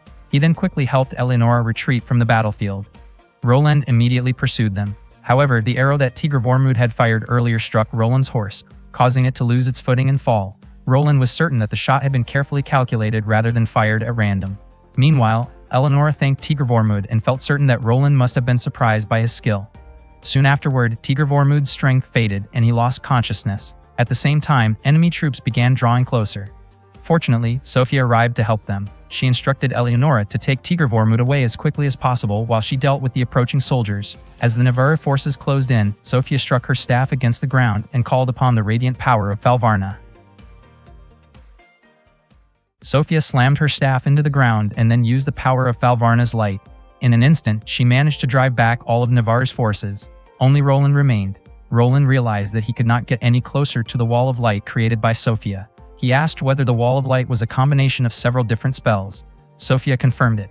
After hearing that, Roland declared that nothing could stop him or Durandal. Sofia realized that Roland was indeed a dangerous opponent. Roland then shattered Sofia's wall of light with his sword. He advanced and launched an attack on Sofia. Sofia acknowledged Roland's abilities and remarked that their battle had gone on long enough. She then chose to disappear from the battlefield. Roland realized that Sofia had merely been buying time for her allies. Meanwhile, Eleonora was riding on horseback with Tigr Vormund. She hoped that Tigr Vormund could hold on a little longer because they were almost back at camp. At the same time, one of Roland's subordinates approached him and reported that a force of 300 soldiers was advancing toward their position. The troops were reinforcements for Tigr Vormund, led by Mashas. Roland ordered his men to receive them and focus on disrupting their formation first. Earlier, Roland had been unable to meet His Majesty the King. Maximilian Benusa of House Ganelin and Felix Aaron of House Thenardier had prevented him from seeing the king, claiming that His Majesty was ill. They also urged Roland to quickly eliminate Tigr Vormund and all of the Jicted forces that had entered Brünn, supposedly to ease the king's concerns. They further claimed that they would handle the threats posed by Sackstein and Isvar along the border, allowing Roland to focus entirely on his mission. Although Roland did not fully trust the words of Felix Aaron and Maximilian Benusa, he felt that he needed to act quickly and meet His Majesty as soon as possible. Meanwhile, the Silver Dragon soldiers were resting and receiving treatment at the camp. Eleonora was deeply grateful to Mashas and his troops for preventing Roland from continuing his pursuit. Mashas asked about Tigr Vormund's condition. Unfortunately, Tigr Vormund's fever still had not gone down. Tita faithfully remained by his side, deeply worried about her master. At the same time, Eleonora and the others gathered together while Hughes asked Mashas to explain the situation in the capital. Mashas admitted that he had been unable to meet His Majesty and had therefore searched for another way into the palace. Once there, he discovered that Felix Aaron and Maximilian Benusa had effectively taken control of the palace and the situation had become chaotic. Prime Minister Pierre met with Mashas and helped him gain an audience with the king. Pierre explained that everything discussed there was highly confidential and not meant for the general public. Inside, His Majesty was quietly playing with wooden blocks. It turned out that the king was still suffering from the loss of his son. Only a small number of people knew about his condition. Eleonora was certain that Felix Aaron and Maximilian Benusa were among those who knew the truth. Mashas explained that Pierre had told him that, regardless of the circumstances, Tigr Vormund would need a convincing explanation for bringing foreign troops into Brünn. Hughes believed that if Tigr Vormund could prove that he posed no threat to Brünn, there was a possibility that His Majesty would pardon him. Hughes still could not accept the idea of Tigr Vormund being branded a rebel. Mashas then revealed that Felix Aaron and Maximilian Benusa had issued false orders to Roland. Curious, Eleonora asked how Mashas had met Sofia. Mashas wondered whether Sofia had not already explained it. Sofia admitted that as soon as she arrived, she had immediately become caught up in the conflict, and she felt it was not her place to speak about matters that were not hers to reveal. Mashas then recounted what had happened after his meeting with Pierre. As he was preparing to leave, he was suddenly surrounded by hired assassins. At that very moment, Sophia appeared and quickly defeated them all. The assassins had likely been sent by House Thenardier or House Ganelin. In short, Sophia was the one who saved Mashes. That night, several soldiers asked about Tigre Vormud's condition. Bertrand told them not to worry too much about it. Eleonora then asked Bertrand who those soldiers actually were. Bertrand explained that they were troops who had arrived alongside Hughes. Apparently, one of them had heard about Roland's attack on Tigre Vormud. Later, Eleonora went to check on Tigre Vormud herself. She asked Tita to leave them alone for a while because she had something important to tell him. Tita looked hesitant at first, but eventually agreed. Before leaving, she asked Eleonora to call for her if anything happened. Tita then waited outside the camp with Bertrand. Bertrand was certain that Tigre Vormud would be extremely grateful to Tita for everything she had done for him. At that moment, Eleonora held Tigre Vormud's hand. She thought he probably would not hear her because he was asleep. Eleonora hoped Tigre Vormud could hear her heartbeat through the touch of their hands. She hoped he could understand how she felt. Eleonora said that she would use her army to protect everything Tigre Vormud wanted to protect because he belonged to her. Later that night, Eleonora stood alone beneath the night sky. Sophia approached her and remarked that it looked like rain might fall before long. Sophia asked whether Eleonora truly intended to use dragon magic even though her opponents were ordinary humans. She admitted that she was willing to help Eleonora. Eleonora reminded Sophia that she had only come to deliver a message and that joining the battle would put her in danger. Sophia replied that Eleonora had already made up her mind. She also admitted that she found Tigre Vormud interesting. Eleonora smiled and confidently stated that Tigre Vormud already belonged to her. That same night, Roland asked Olivier whether Tigre Vormud had any previous connection to Jicted. Olivier firmly explained that although Tigre Vormud's territory was located near the border, he had never had any ties with Jicted before. Roland wondered how Tigre Vormud had managed to gain their trust so quickly. Olivier explained that, in the past, the nobleman Thenardier had attempted to attack Alsace while Tigre Vormud was away. Roland questioned whether that information could be trusted, and Olivier replied that he had heard it from several different sources. Although Roland still appeared doubtful, he decided to continue with the plan. To him, the undeniable fact was that Jicted's army was on Brune's soil, and that alone was enough reason to move forward. The following day, Eleonora and the Silver Dragon army marched toward the battlefield. At the same time, Tigre Vormud woke up and found himself back at camp. He noticed Tita sitting beside him. Tigre Vormud remembered that Roland had struck him down during the previous battle. Looking at his weakened condition, he wondered how he could possibly protect everyone else. Suddenly, he sensed something unusual coming from the Black Bough. Tita opened her eyes and realized that Tigre Vormud was awake. Bertrand was still asleep at the time, and Tigre Vormud decided to leave the camp with Tita. Tigre Vormud apologized for making her accompany him, but Tita replied that she had already promised to follow him wherever he went. Tigre Vormud did not know where the Black Bough was leading him. Even though his body ached with every step, he continued forward. Together, he and Tita passed through a thick wall of mist. Before long, they arrived at an ancient castle. Meanwhile, the Silver Dragon army had reached the battlefield.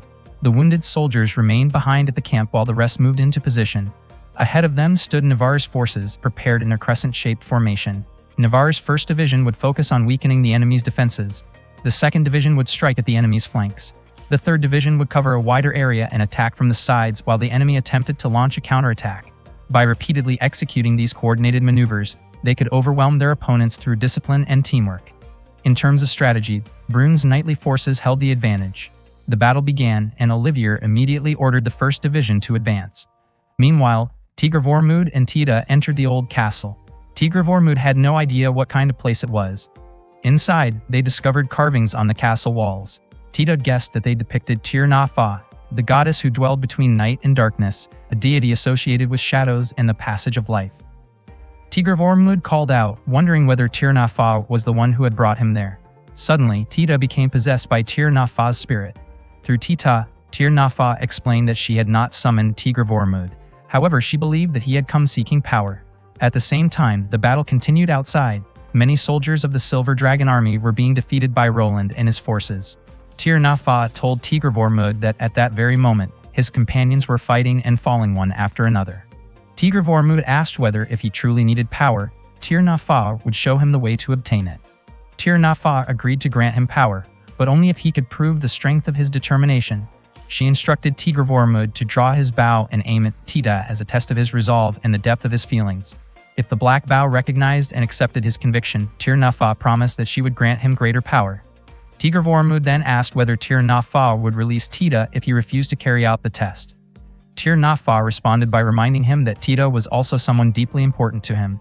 Tigr Vormund immediately drew his bow to show Tir na Fa the strength of his determination. Tir na Fa smiled and remarked that she already seemed to know what Tigr Vormund was about to do.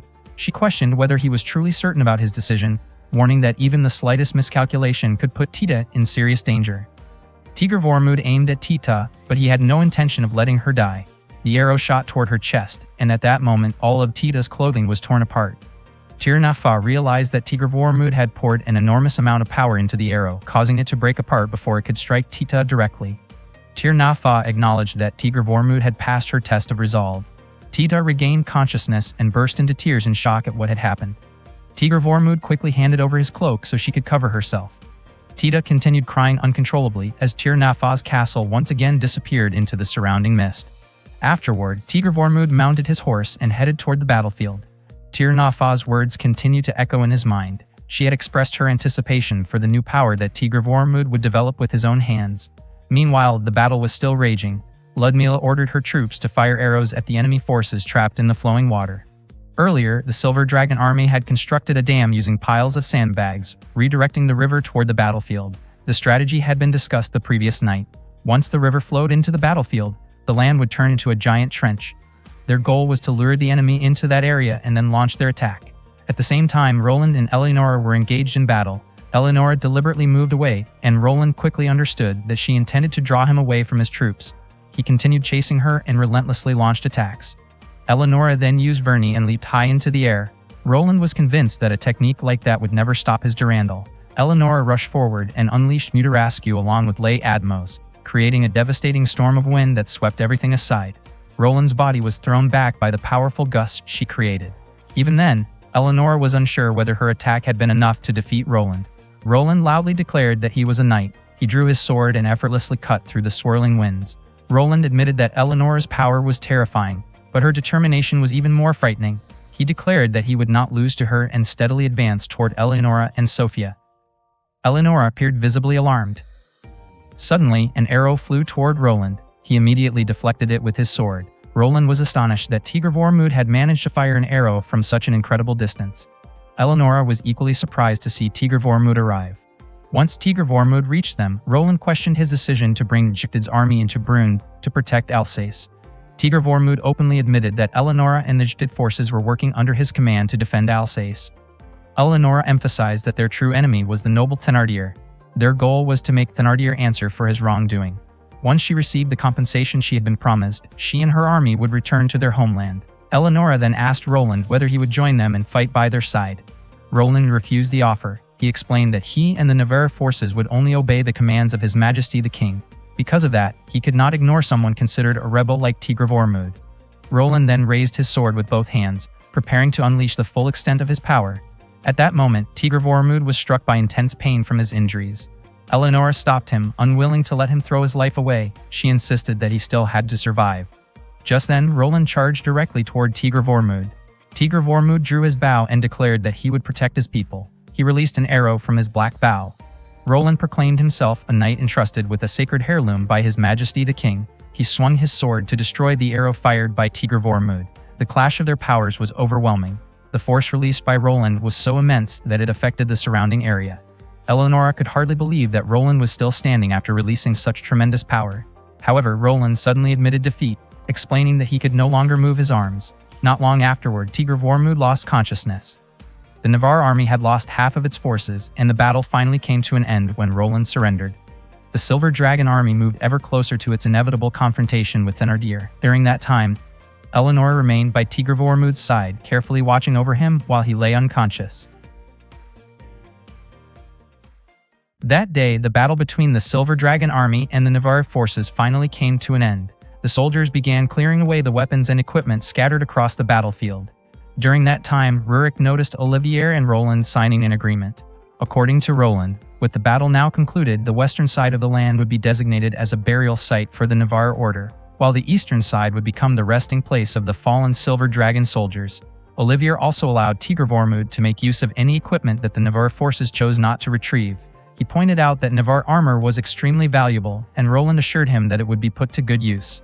Roland then asked whether Olivier had any intention of joining forces with the Silver Dragon army. However, Olivier explained that he and his troops could not continue leaving the western border unguarded. Because of that responsibility, they needed to return immediately. Before departing, Olivier expressed his hope that the Silver Dragon army would be blessed with victory. Afterward, Roland informed Tigre Vormud and the others that he would do his best to arrange a meeting with His Majesty, the King. He intended to personally speak with the king and organize an audience between Tigre Vormud and the royal court. Tigre Vormud felt that such an attempt would be too risky, especially after what had nearly happened to Mashes during a similar effort. Roland, however, believed it was his duty as a knight to make up for his previous mistakes. At that moment, Sophia asked Limalicia why Eleonora had not arrived yet. Limalicia explained that a messenger from Regnitz had unexpectedly come to see Eleonora. Soon afterward, Roland departed to meet the King of Brunn. Meanwhile, Eleonora informed Tigre Vormud that she needed to return to Jicted for a while.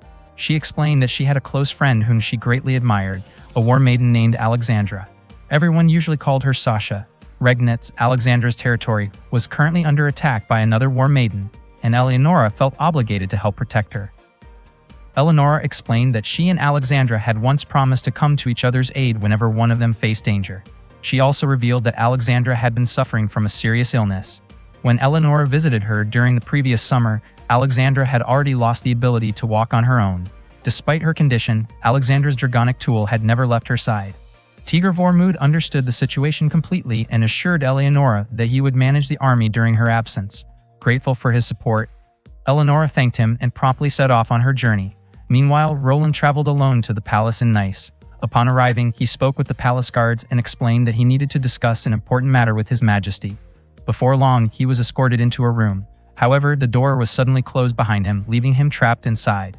Not long afterward, Maximilien Benusa announced that Roland was unworthy of meeting the king after failing to eliminate a rebel threat.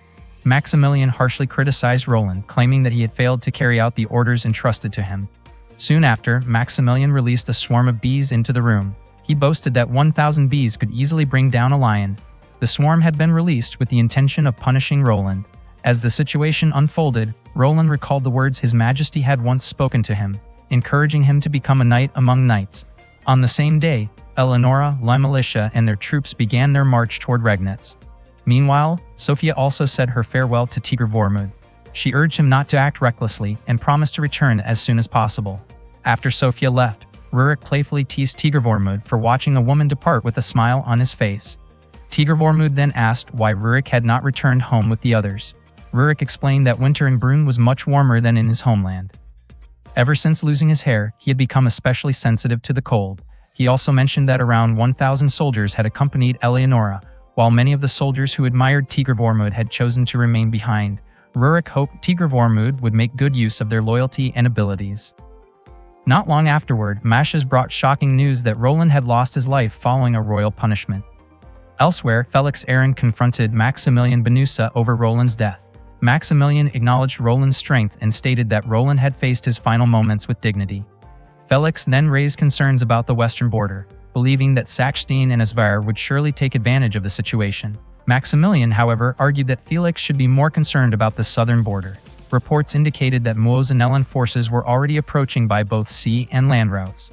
He even questioned whether Felix's territory was prepared for what might come next. Felix was deeply frustrated by Maximilien's remarks. The kingdom of Muozinellan was the nation located closest to Brunn. It was infamous for maintaining one of the harshest systems of slavery in the world. The kingdom had a long history of seizing territories and exploiting vulnerable regions whenever opportunities arose. Throughout the years, it had repeatedly been associated with destructive campaigns and widespread acts of oppression. Their targets often changed according to circumstances, and at that moment, Brunn appeared to be an ideal target for their ambitions. The Muozinellan force approaching numbered 20,000 soldiers. To face them, Thénardier organized his army and marched south with 7,000 troops. The Thénardier forces intended to lure the enemy deeper into their territory before eliminating them. Around 13,000 Thénardier soldiers remained on standby to protect the capital and monitor the movements of Ganelon, who held command of the northern forces. Felix Aaron of Thénardier already understood Ganelon's movements and was curious about what Tigre Vormud would do next. At that time, Tigre Vormud was still thinking about how to deal with an enemy force of 20,000. He would probably remain safe if he stayed in the camp. But he remembered Roland's message when Roland entrusted Durandal to him. Durandal was regarded as proof that Roland acknowledged the justice and ideals that Tigre Vormud believed in. Not long afterward, Tita came to see him. Tigre Vormud was surprised that Tita had come so late at night, but she pointed out that it was already close to dawn. Tita was convinced that Tigr Vormud had not slept all night. Tigr Vormud then ate the breakfast that Tita had brought for him. She reminded him to get enough rest because he was serving as the commander. Tigr Vormud informed her that they would have to part ways again. He asked Tita to remain in the camp with Bertrand. Concern appeared on Tita's face as she asked whether Tigr Vormud would return safely. In response, Tigr Vormud promised that he would come back soon. Later that day, Rurik asked whether Tigr Vormud was confident of victory, but Tigr Vormud himself could not be certain. Rurik suggested that Tigr Vormud should at least appear confident in order to inspire the soldiers. At the time, Tigr Vormud only had 2,000 troops with him, while the enemy numbered 20,000. Because of that overwhelming difference, few people would believe any claim that their army was guaranteed to win. Tigr Vormud met with Hughes and explained that he intended to lead his forces toward the southern border. Hughes questioned why Tigr Vormud did not simply strengthen Territor's defenses. According to Tigr Vormud, even reinforced defenses would struggle against an enemy army of 20,000 soldiers. Hughes argued that they only needed to hold out until knights and reinforcements from other nobles arrived. Furthermore, there was no guarantee that the enemy would actually advance into Territor. Unfortunately, the worst-case scenario was that those reinforcements might never arrive, especially since Tigr Vormud had already been branded a rebel. Tigr Vormud then departed with 1,700 soldiers to address the crisis facing the nation. Tita prayed for Tigr Vormud and his troops to return safely. As Tigr Vormud and his companions advanced, they witnessed firsthand the suffering of the hostages held by the Muozanellan forces. In Tigr Vormud's view, launching a direct attack was not an option. He needed to rescue as many hostages as possible. Tigr Vormud wanted to use his bow, but he still hesitated because he was unsure whether he could fully control the power within it. He decided to launch an attack on the Muozanellan army the following day. For the moment, he and his companions focused only on observing the enemy forces. Rurik then asked Tigr Vormud what he thought of Gerard Hughes' son.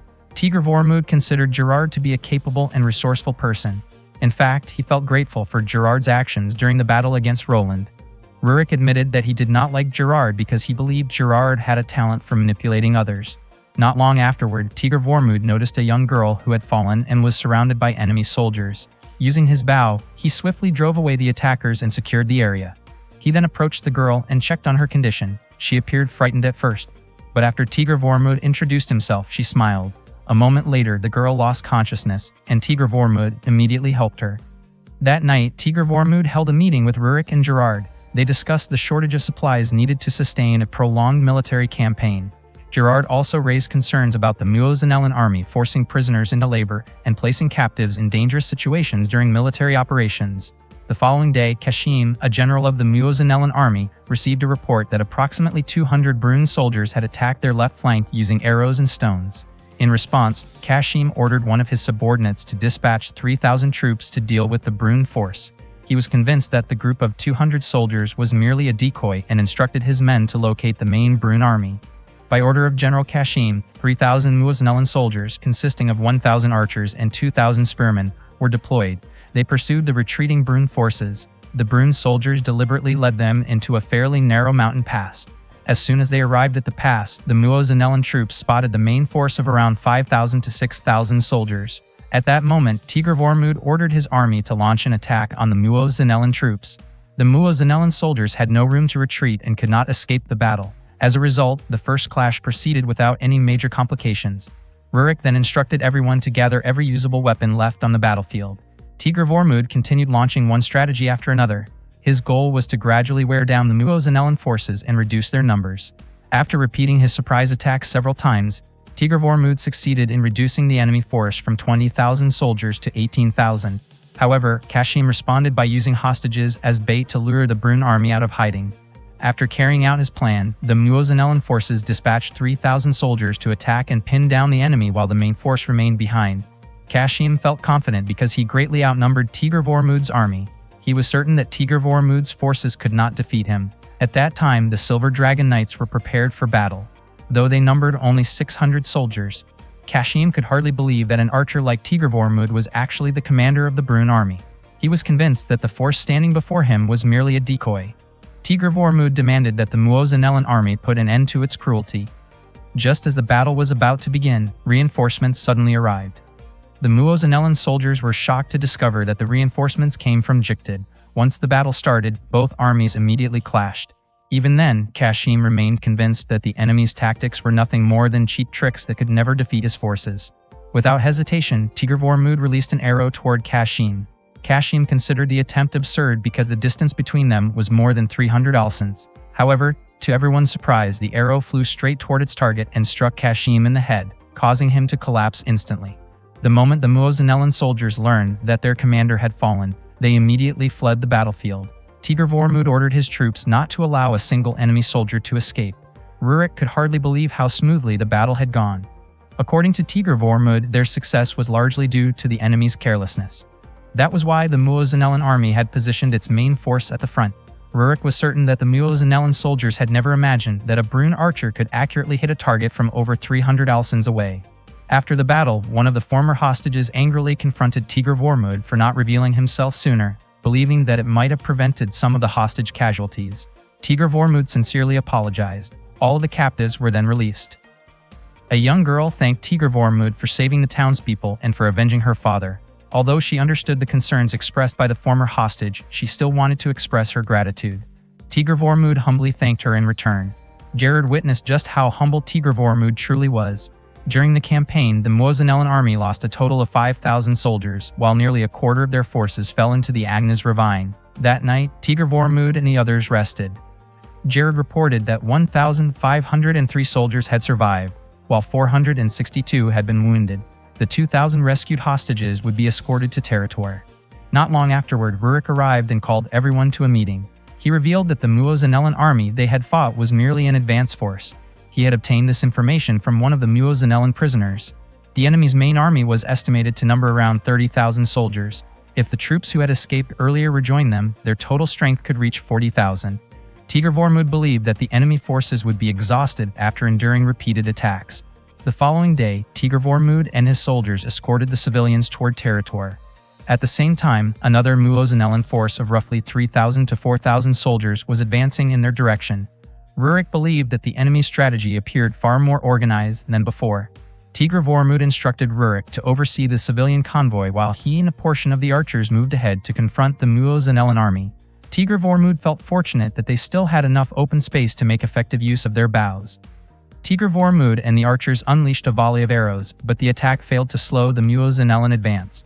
Suddenly, additional enemy reinforcements appeared. They were led by the ruler of Olmutz, the Snow Princess and mistress of the icy storms, Ludmila. Upon arriving on the battlefield, Ludmila greeted Tigr Vormud with a smile.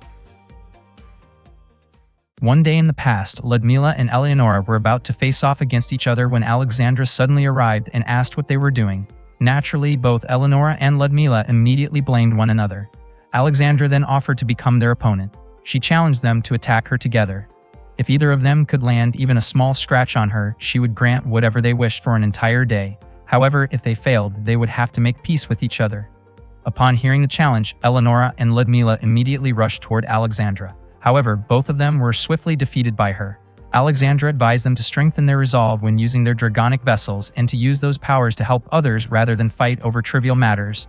Afterward, she instructed them to reconcile. With no other choice, Eleonora and Ludmila shook hands. On that day, Eleonora and Limalicia paid a visit to Alexandra. Alexandra welcomed them with a smile. Eleonora asked who had dared to step into Alexandra's territory.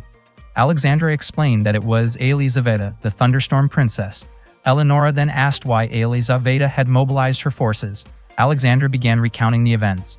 During midsummer, she and Elizaveta had been working together on a mission to drive pirates away from their waters. Alexandra admitted that she had tried not to provoke Elizaveta when Elizaveta became dissatisfied with her. Elizaveta insisted that Alexandra's troops had allowed the pirates to escape and later attack Elizaveta's forces directly. Alexandra had reviewed the reports herself and could not fully agree with that conclusion. Their alliance eventually came to an end when autumn arrived. Eleonora was disappointed by Elizaveta's impatience. Alexandra hoped that Elizaveta's troops would stop recognizing her as a war maiden and leave her alone, so that Alexandra would not have to trouble Eleonora any further. However, since the dragonic vessel itself chose the war maidens, Alexandra once again found herself relying on Eleonora's help. Eleonora told Alexandra not to worry because she was confident everything would work out. She vowed to drive Elizaveta out of Legnica and make her acknowledge Alexandra's position. Alexandra then mentioned that she had heard Eleonora and Limalicia had been involved in something interesting. She had learned about it from a letter written by Sophia. Eleonora admitted that she had met an awkward young man who struggled to handle things on his own. She felt it would be a waste to leave him behind, so she decided to help him. Lai Militia quickly pointed out that more often than not, it was Tigr Vormund who ended up helping Eleonora. In response, Eleonora brought up an incident involving Lai Militia that Tigr Vormund had once helped with. Lai Militia was caught off guard by the remark. Alexandra commented that Eleonora seemed to like Tigr Vormund quite a lot. Eleonora replied that Tigr Vormund was an interesting person and that if Alexandra ever spoke with him, she would surely find him interesting as well. Eleonora even planned to bring Tigr Vormund to meet Alexandra someday and jokingly said she would be willing to let Alexandra spend time with him. Alexandra responded that she would need to stay alive long enough to meet Tigr Vormund herself. Meanwhile, Curies received a report from one of his subordinates who had escaped from the battlefield. The subordinate reported that the enemy forces had been supported by troops from Jiktid. Curies had already heard rumors that one of Brün's nobles had allied himself with someone from Jiktid. The fact that thousands of soldiers had been deployed made him even more curious about the reason behind it. Curies ordered a messenger to gather more information. He wanted to find out whether the War Maiden was truly as beautiful as people claimed. If the stories proved true, he joked that he might consider offering his support. Otherwise, they would simply return empty-handed. That night, Ludmila went to see Tigr Vormund. She brought up the way he had thanked her previously. According to Ludmila, words of gratitude like that could sometimes encourage people to expect unreasonable favors in return. Tigr Vormund asked why she had come. Ludmila replied that Tigr Vormund surely wanted her assistance since she commanded 4,000 soldiers. She understood the difficult situation he was facing. But in her opinion, Tigr Vormund was asking for too much. She also believed she had identified one of his weaknesses and was reluctant to fight alongside someone she considered overly naive. Tigr Vormund then earnestly appealed to Ludmila. He admitted that he could not promise her any grand reward, but if she was willing to wait until the battle was over, he would certainly find a way to repay her. Ludmila told Tigr Vormund to raise his head. She confessed that she still could not decide whether he was simply innocent or foolish. Even so, despite his flaws, Tigr Vormund had managed to meet her standards. Before that, Ludmila asked Tigr Vormund to reveal the secret behind how he had destroyed the gate of her castle in the Tatra Mountains. She explained that the ancient gate had been constructed with 3 layers of the finest noble steel, with phonak fibers woven between them. She had been certain that Arafar would never be able to break through it. Ludmila admitted that she trusted Tigr Vormund and wanted him to trust her as well. In response, Tigr Vormund showed her the bow he had used to destroy the castle gate. Ludmila acknowledged that the bow appeared far from extraordinary. Tigr Vormund explained that it was a family heirloom passed down through generations. Ludmila wondered why he did not draw out its power, considering that the bow possessed strength comparable to that of the War Maidens. Tigr Vormund admitted that he still did not fully understand the bow's abilities, and there were times when he could not sense anything unusual from it at all. According to Tigr Vormund, the bow's power only seemed to emerge during critical moments. Ludmila remarked that it sounded as though they could not rely on the bow in the next battle. She then pointed out that if the enemy commander were defeated, they would not need to face all 40,000 enemy soldiers directly, allowing Tigr Vormund to control the flow of the battle more effectively. Ludmila expressed her hope that she would be able to witness the bow's power again someday, calling it a debt that Tigr Vormund still owed her. Afterward, Tigr Vormund had a conversation with Gerard. Gerard admitted that he was curious about who Tigr Vormund really was and why people such as Eleonora and others were willing to help him so readily. Tigr Vormund simply credited it to good fortune. Gerard then asked Tigr Vormund for a favor. He wanted Tigr Vormund to bring food to a young girl they had rescued earlier. Tigr Vormund delivered the meal and stayed to eat with her. The girl asked for some of the soup that Tigr Vormund was having. Her name was Regine. After introducing themselves, Tigr Vormund prepared to leave, but Regine stopped him and asked him for a favor. That night, snow was falling heavily. Elsewhere, a war maiden named Elizaveta was standing watch when one of her subordinates suddenly reported that approximately 3,000 troops were moving south. The force carried 2 banners, one displaying 2 swords on a yellow background and another displaying 2 silver swords on a black background. Elizaveta immediately recognized them as the troops led by Eleonora. The allied forces of Legnica and Leitmeritz, commanded by Eleonora, confronted Elizaveta's Libis army at Boroslo, the northernmost territory of Legnica. Earlier, Alexandra had asked Lai Militia to protect Eleonora. Alexandra understood that the path Eleonora had chosen would not be an easy one. Anyone who opposed Eleonora's decisions could eventually stand against her. If that day came, it would not be a dragonic treasure that protected her, but the people around her. As someone who had spent many years beside Eleonora and had fought alongside her even before she became a war maiden, Alexandra could only entrust that responsibility to Lai Militia. Elizaveta immediately ordered her army to advance and engage the allied forces of Legnica and Leitmeritz. Likewise, Eleonora boldly moved forward to meet the Libis army. She instructed Limelisha to oversee the troops because only a war maiden could properly face another war maiden. The battle unfolded amid the falling snow. Elizaveta admitted that she had missed Eleonora greatly. Eleonora responded by launching lay Admos, but Elizaveta easily avoided the attack and countered with her lightning technique. Eleonora quickly leaped backward. Elizaveta warned her to be careful, noting that attacks associated with Alexandra's power could become dangerous if underestimated. Eleonora replied that the same warning applied equally to Elizaveta. Meanwhile, Limelisha encouraged the soldiers and strengthened their morale. She hoped the battle would end as quickly as possible. At the same time, Eleonora unleashed Verni against Elizaveta. However, Elizaveta's lightning attack was so powerful that it sent Eleonora sliding backward across the battlefield. Eleonora acknowledged the strength of her opponent's attack, but she refused to give up. She immediately launched another lay Admos.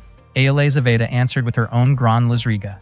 The two tremendous powers collided and burst apart in midair.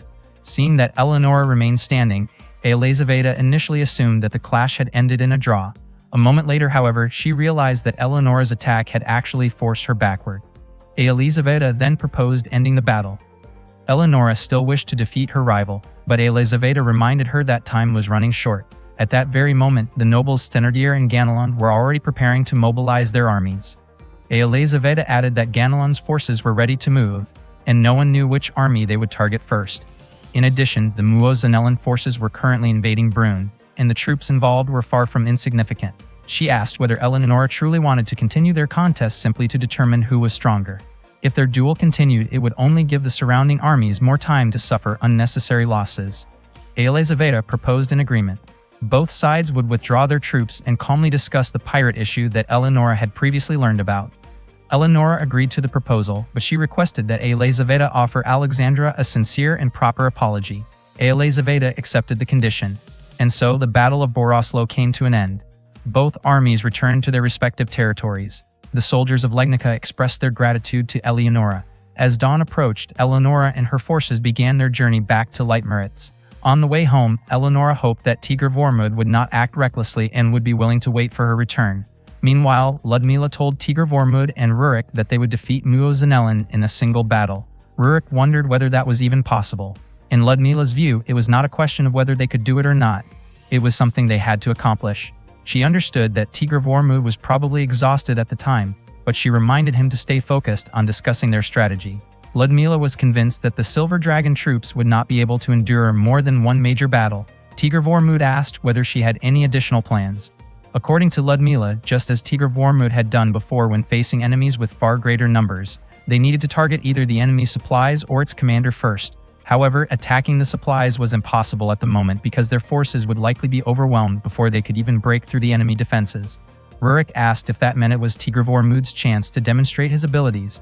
Ludmila advised him to be especially careful of the enemy commander. She explained that the commander was Curies, known as Barbaros, the brother of the king of Muozanellan. Tigr Vormund was unfamiliar with that information, and Ludmila found it surprising, wondering whether Eleonora had never taught him about such matters. Ludmila then recounted how Sachstein had once dispatched 1,000 warships to attack Muozanellan. Curies had responded with only 200 ships, yet he returned victorious. The feat had left even Sachstein deeply shaken, and Curies earned the nickname the Red Beard, or Barbarossa in the Sachstein language. Because of that, Tigr Vormund would have to overcome Curies, and Ludmila shared a battle strategy with him. Tigr Vormund believed the plan could help him secure victory, but the risks were extremely high. He asked why Ludmila was helping him so much. Ludmila replied that she was certain Tigr Vormund would repay her support in the best possible way. She also hoped he would impress her with his archery skills, something she had been eagerly looking forward to seeing. Meanwhile, having learned from the fate of the first force previously sent by Muozanellan, the army advanced across Agnes in a large formation. The 40,000 soldiers no longer moved as a single unit. Instead, they were divided into 7 groups that maintained distance from one another. With such a formation, they could respond more effectively to surprise attacks. It was a strategy designed by Curies. That night, the messenger Curies had sent to the Jictid forces returned with a response. The message stated that the Jictid army was present in Brünn because the Kingdom of Brünn had requested assistance in protecting its territory. Unlike Muozanellan's forces, they were not occupying foreign lands for their own gain. The Jictid army had no interest in cooperating with Curies, and they warned that they would respond if he interfered with them. Curies realized that the War Maiden viewed him as someone who had invaded lands at will. He did not deny the accusation because it was true. Even so, he believed the Shtid forces should not have challenged him. One of Ludmila's subordinates then reported that the enemy army had established positions on 2 hills to the west. Approximately 2,000 soldiers were stationed to the north, and it appeared that they had brought along the hostages captured earlier by the advance forces. Curies declared that he could not ignore a direct challenge from the war-maiden Ludmila. Tigr-Vormund remained confident that he could defeat Curies' army. As the day approached noon and snow began to fall, the Battle of Ormia was about to begin. That day, the Muozanellan forces gathered before Curies. One of Curies' subordinates reported that their army had already been anticipated by the enemy. The opposing force was carrying 4 banners, including the banners of Bayard and Zimitra, a crescent moon banner, and a spear banner. The enemy had also prepared barricades across the hills and trenches. In addition, rows of spearmen had been arranged in a formation that resembled a temporary fortress. As the Muozanellan forces advanced, they were met with volleys of arrows and stones. Fortunately, the enemy's attacks were not particularly accurate. The distant hills were covered in heavy snow, making it difficult to detect any signs of enemy activity. Curies ordered his troops to reclaim the slaves who had escaped and take them into custody once again. He was also curious to see how the War Maiden would demonstrate her battlefield strategy. The Battle of Ormia began as the Muozanellan forces launched their offensive.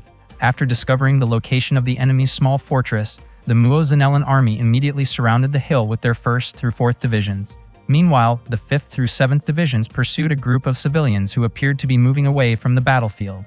However, from a hill the Muozanellan forces had not expected, the Silver Dragon Knights and the Olmutz forces suddenly launched an attack. The Muozanellan soldiers immediately released a volley of arrows, but Ludmila quickly used her power to deflect the incoming projectiles. Standing beside her, Tigr-Vormund swiftly fired 3 arrows at once, each one striking its target with remarkable precision. Ludmila and Tigr-Vormund continued pressing forward, engaging the soldiers ahead of them and opening a path through the battlefield. Gerard was responsible for supplying arrows to Tigr-Vormund. Ludmila asked whether Tigr-Vormund felt afraid. Tigr-Vormund replied that if fear ever overcame him, he would be counting on Ludmila to protect him. Meanwhile, Curies had not expected the enemy army to be hiding on a hill his forces had overlooked. He realized once again that Ludmila's reputation as a master of defensive tactics was well deserved. Rurik ordered his troops to attack the enemies pursuing them. At the same time, one of Curies' subordinates informed him that the group believed to be civilians had suddenly organized themselves and launched a coordinated counterattack. Curies merely wondered whether the god of war would favor the hunt for dragons and noble steeds, or whether the battlefield would bring unexpected challenges. The 2,000 civilians Curies had intended to capture were actually Silver Dragon and Olmutz soldiers in disguise. Following the preparations made by the group led by Tigr-Vormund, they launched an attack on Muozanellan's 5th Division. The real civilians, meanwhile, were safely sheltering within the fortress atop the hill. The previous night, the civilians had asked Tigr-Vormund what he wanted from them, since they believed they had already lost everything. Tigr-Vormund hoped they would first listen to his plan, as it was something he wished to do in order to protect even more people. Suddenly, one of the civilians declared that he would follow Tigr-Vormund. He understood that the civilians could not fight. If they recklessly challenged the enemy on their own, they would stand little chance of survival. However, by following Tigr-Vormund's commands, they would at least have hope. Tigr-Vormund promised that he would protect them all with every effort he could make. Before long, Muozanellan's 5th Division was completely defeated by Tigr-Vormund and his forces. They then moved on to attack the 6th Division. Upon learning this, Curies ordered the 1st through 3rd Divisions to tighten their encirclement around the hill, while the 4th Division was pulled back to strengthen the defensive line. Curies intended to keep surrounding the enemy, forcing them to fight until exhaustion gradually wore them down. Ludmila and Tigr-Vormund then charged toward Muozanellan's 7th Division, where Curies himself was stationed. The Silver Dragon Knights and the Olmutz forces advanced toward the 7th Division with the goal of preventing the enemy from retreating. At that moment, Muozanellan's 6th Division changed direction and moved back to intercept them. Seeing the situation unfold, Tigr-Vormund called for supporting forces to create an opening that would give him a clear opportunity to take aim. Unfortunately, the available reinforcements had already reached their limit. The 6th Division continued closing in on the forces led by Tigr-Vormund and Ludmila. Ludmila regretted the situation deeply, as victory had seemed only a single step away. Curies simply laughed and acknowledged Ludmila's impressive abilities. He admitted that he had never expected Tigr-Vormund and Ludmila to advance so aggressively toward his position. Had they managed to push forward just a little farther, Curies believed his situation could have become extremely dangerous. Curies then ordered the 6th and 7th Divisions to spread out and surround the Silver Dragon forces. He also instructed them to increase their distance from the fighting until they were positioned far beyond the effective range of Tigr-Vormund's arrows. Curies had not expected Tigr Vormud to boldly bring Jiktid's forces and a war maiden to pressure him in battle. Even so, Curies remained confident that his army could hold its ground against them. At that moment, Tigr Vormud had run out of arrows, and Gerard provided him with more. Seeing that the enemy forces seemed endless, Tigr Vormud asked Ludmila to fall back. However, Ludmila refused because she still carried her own pride, as well as the pride of her mother and grandmother. She also wanted to uphold the honor of the war maidens who had once ruled Lavias. Tigr Vormud replied that if Ludmila had her pride, then he had his determination, a determination given to him by his father and by the people around him. Because of that, he would continue fighting no matter what. Ludmila then asked Tigr Vormud to fight alongside her, promising that she would protect him from behind. Before long, a group of reinforcements arrived. They were knights who had come from the north. Their leader was searching for Tigr Vormud. His name was Emiele. Emiele had arrived in the name of Mashas, bringing 1,500 knights from Perch. He requested permission to join the battle under Tigr Vormud's command. Not long afterward, Shai also arrived with 1,500 knights from Lutece. He had come under Hugh's orders, and both Shai and his troops were willing to serve under Tigr Vormud's command. In addition, Auguste of the Calvados Knights arrived with 2,000 of his own men and declared that they would fight alongside Tigr Vormud. Tigr Vormud was surprised that Auguste had come to support him. Soon after, Emiele's and Auguste's forces moved quickly to eliminate the remaining Muozinellan soldiers still standing on the battlefield. Auguste asked whether Tigr Vormud still remembered him. Auguste had once served the Vorn family. He admitted that he had felt helpless because there had been little he could do, but Roland and Olivier of Navarre had sent him letters about Tigr Vormud. Tigr Vormud was surprised to learn that Roland had been the one who informed Auguste about him. In his letter, Roland wrote that Tigr Vormud was fighting for Brune and his people. Simply reading those words had made Auguste want to help him, and later Mashas personally spoke to him about the matter as well. Auguste said that Tigr Vormud had grown into a true man, just like his late father, Urs. After saying that, Auguste immediately returned to the battlefield. Ludmila admitted that she felt relieved to see the reinforcements arrive. She then asked whether Tigr Vormud intended to withdraw for the time being. Tigr Vormud refused, saying that he was still capable of drawing his bow. Not long afterward, Gerard brought him another supply of arrows. Meanwhile, news that 5,000 knights had arrived to support Tigr Vormud reached Curies. His subordinates began to grow anxious, but Curies remained calm. He was confident that his 4th army would defeat the enemy reinforcements. He ordered the 6th army to remain focused on the battle at hand. The fighting continued to intensify. Curies still could not understand how Tigr Vormud had managed to gather such powerful reinforcements. At that time, Tigr Vormud and Ludmila continued fighting on the front lines. Curies believed that Tigr Vormud and his forces would eventually become exhausted.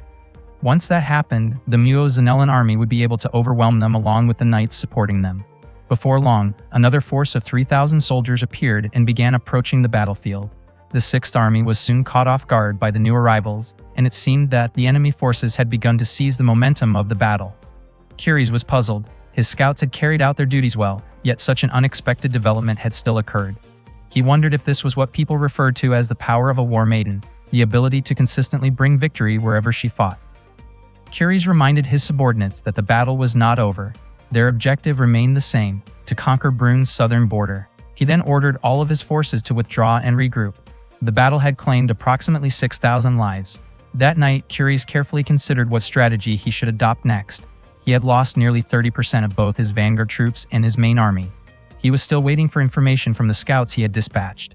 Not long afterward, one of his informants arrived with troubling news. The force sent to conquer the southern Strait of Brune had been completely defeated by Thénardier's army. As a result, the remaining 30,000 Muozinellan troops would have to defeat the enemy standing before them and deal with Thénardier's forces before they could achieve their objective.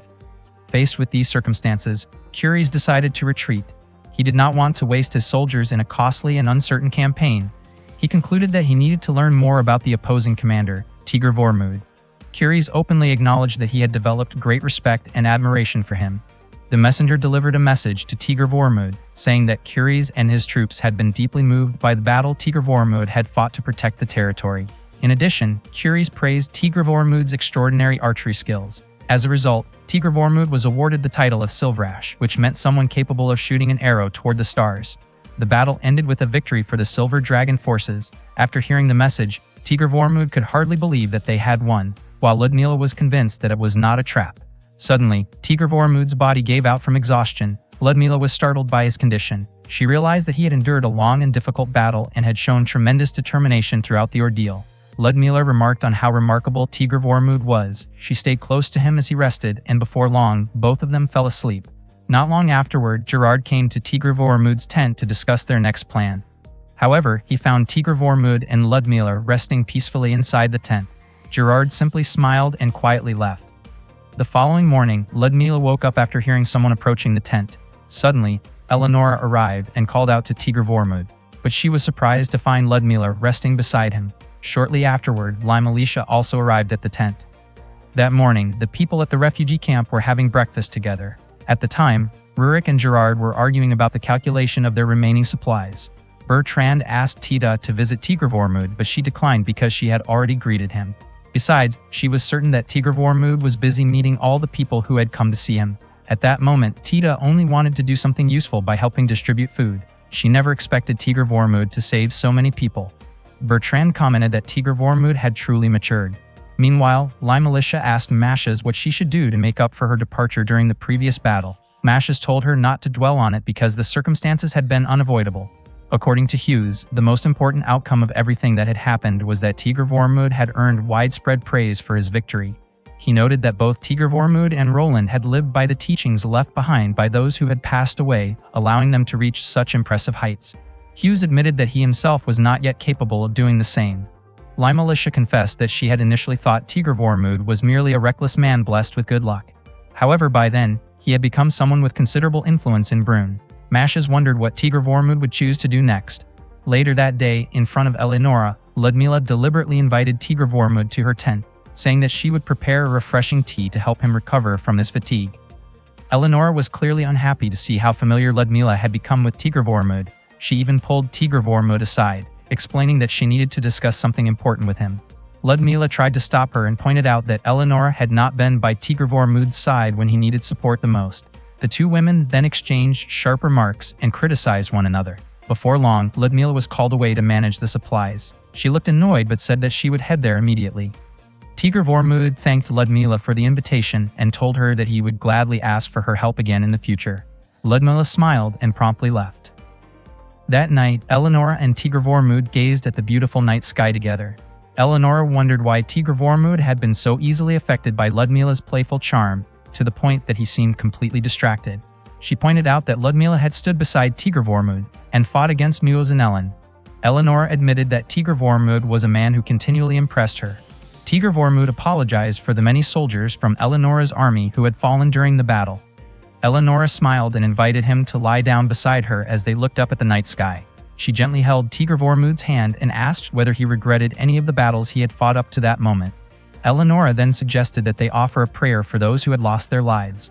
Tigr Vormud agreed, and Eleonora thanked him. Their eyes met as they sat together, their hands still joined. The atmosphere that night was warm, heartfelt, and filled with a quiet sense of affection. The camp itself was peaceful and silent, as everyone had already retired to their tents for the night.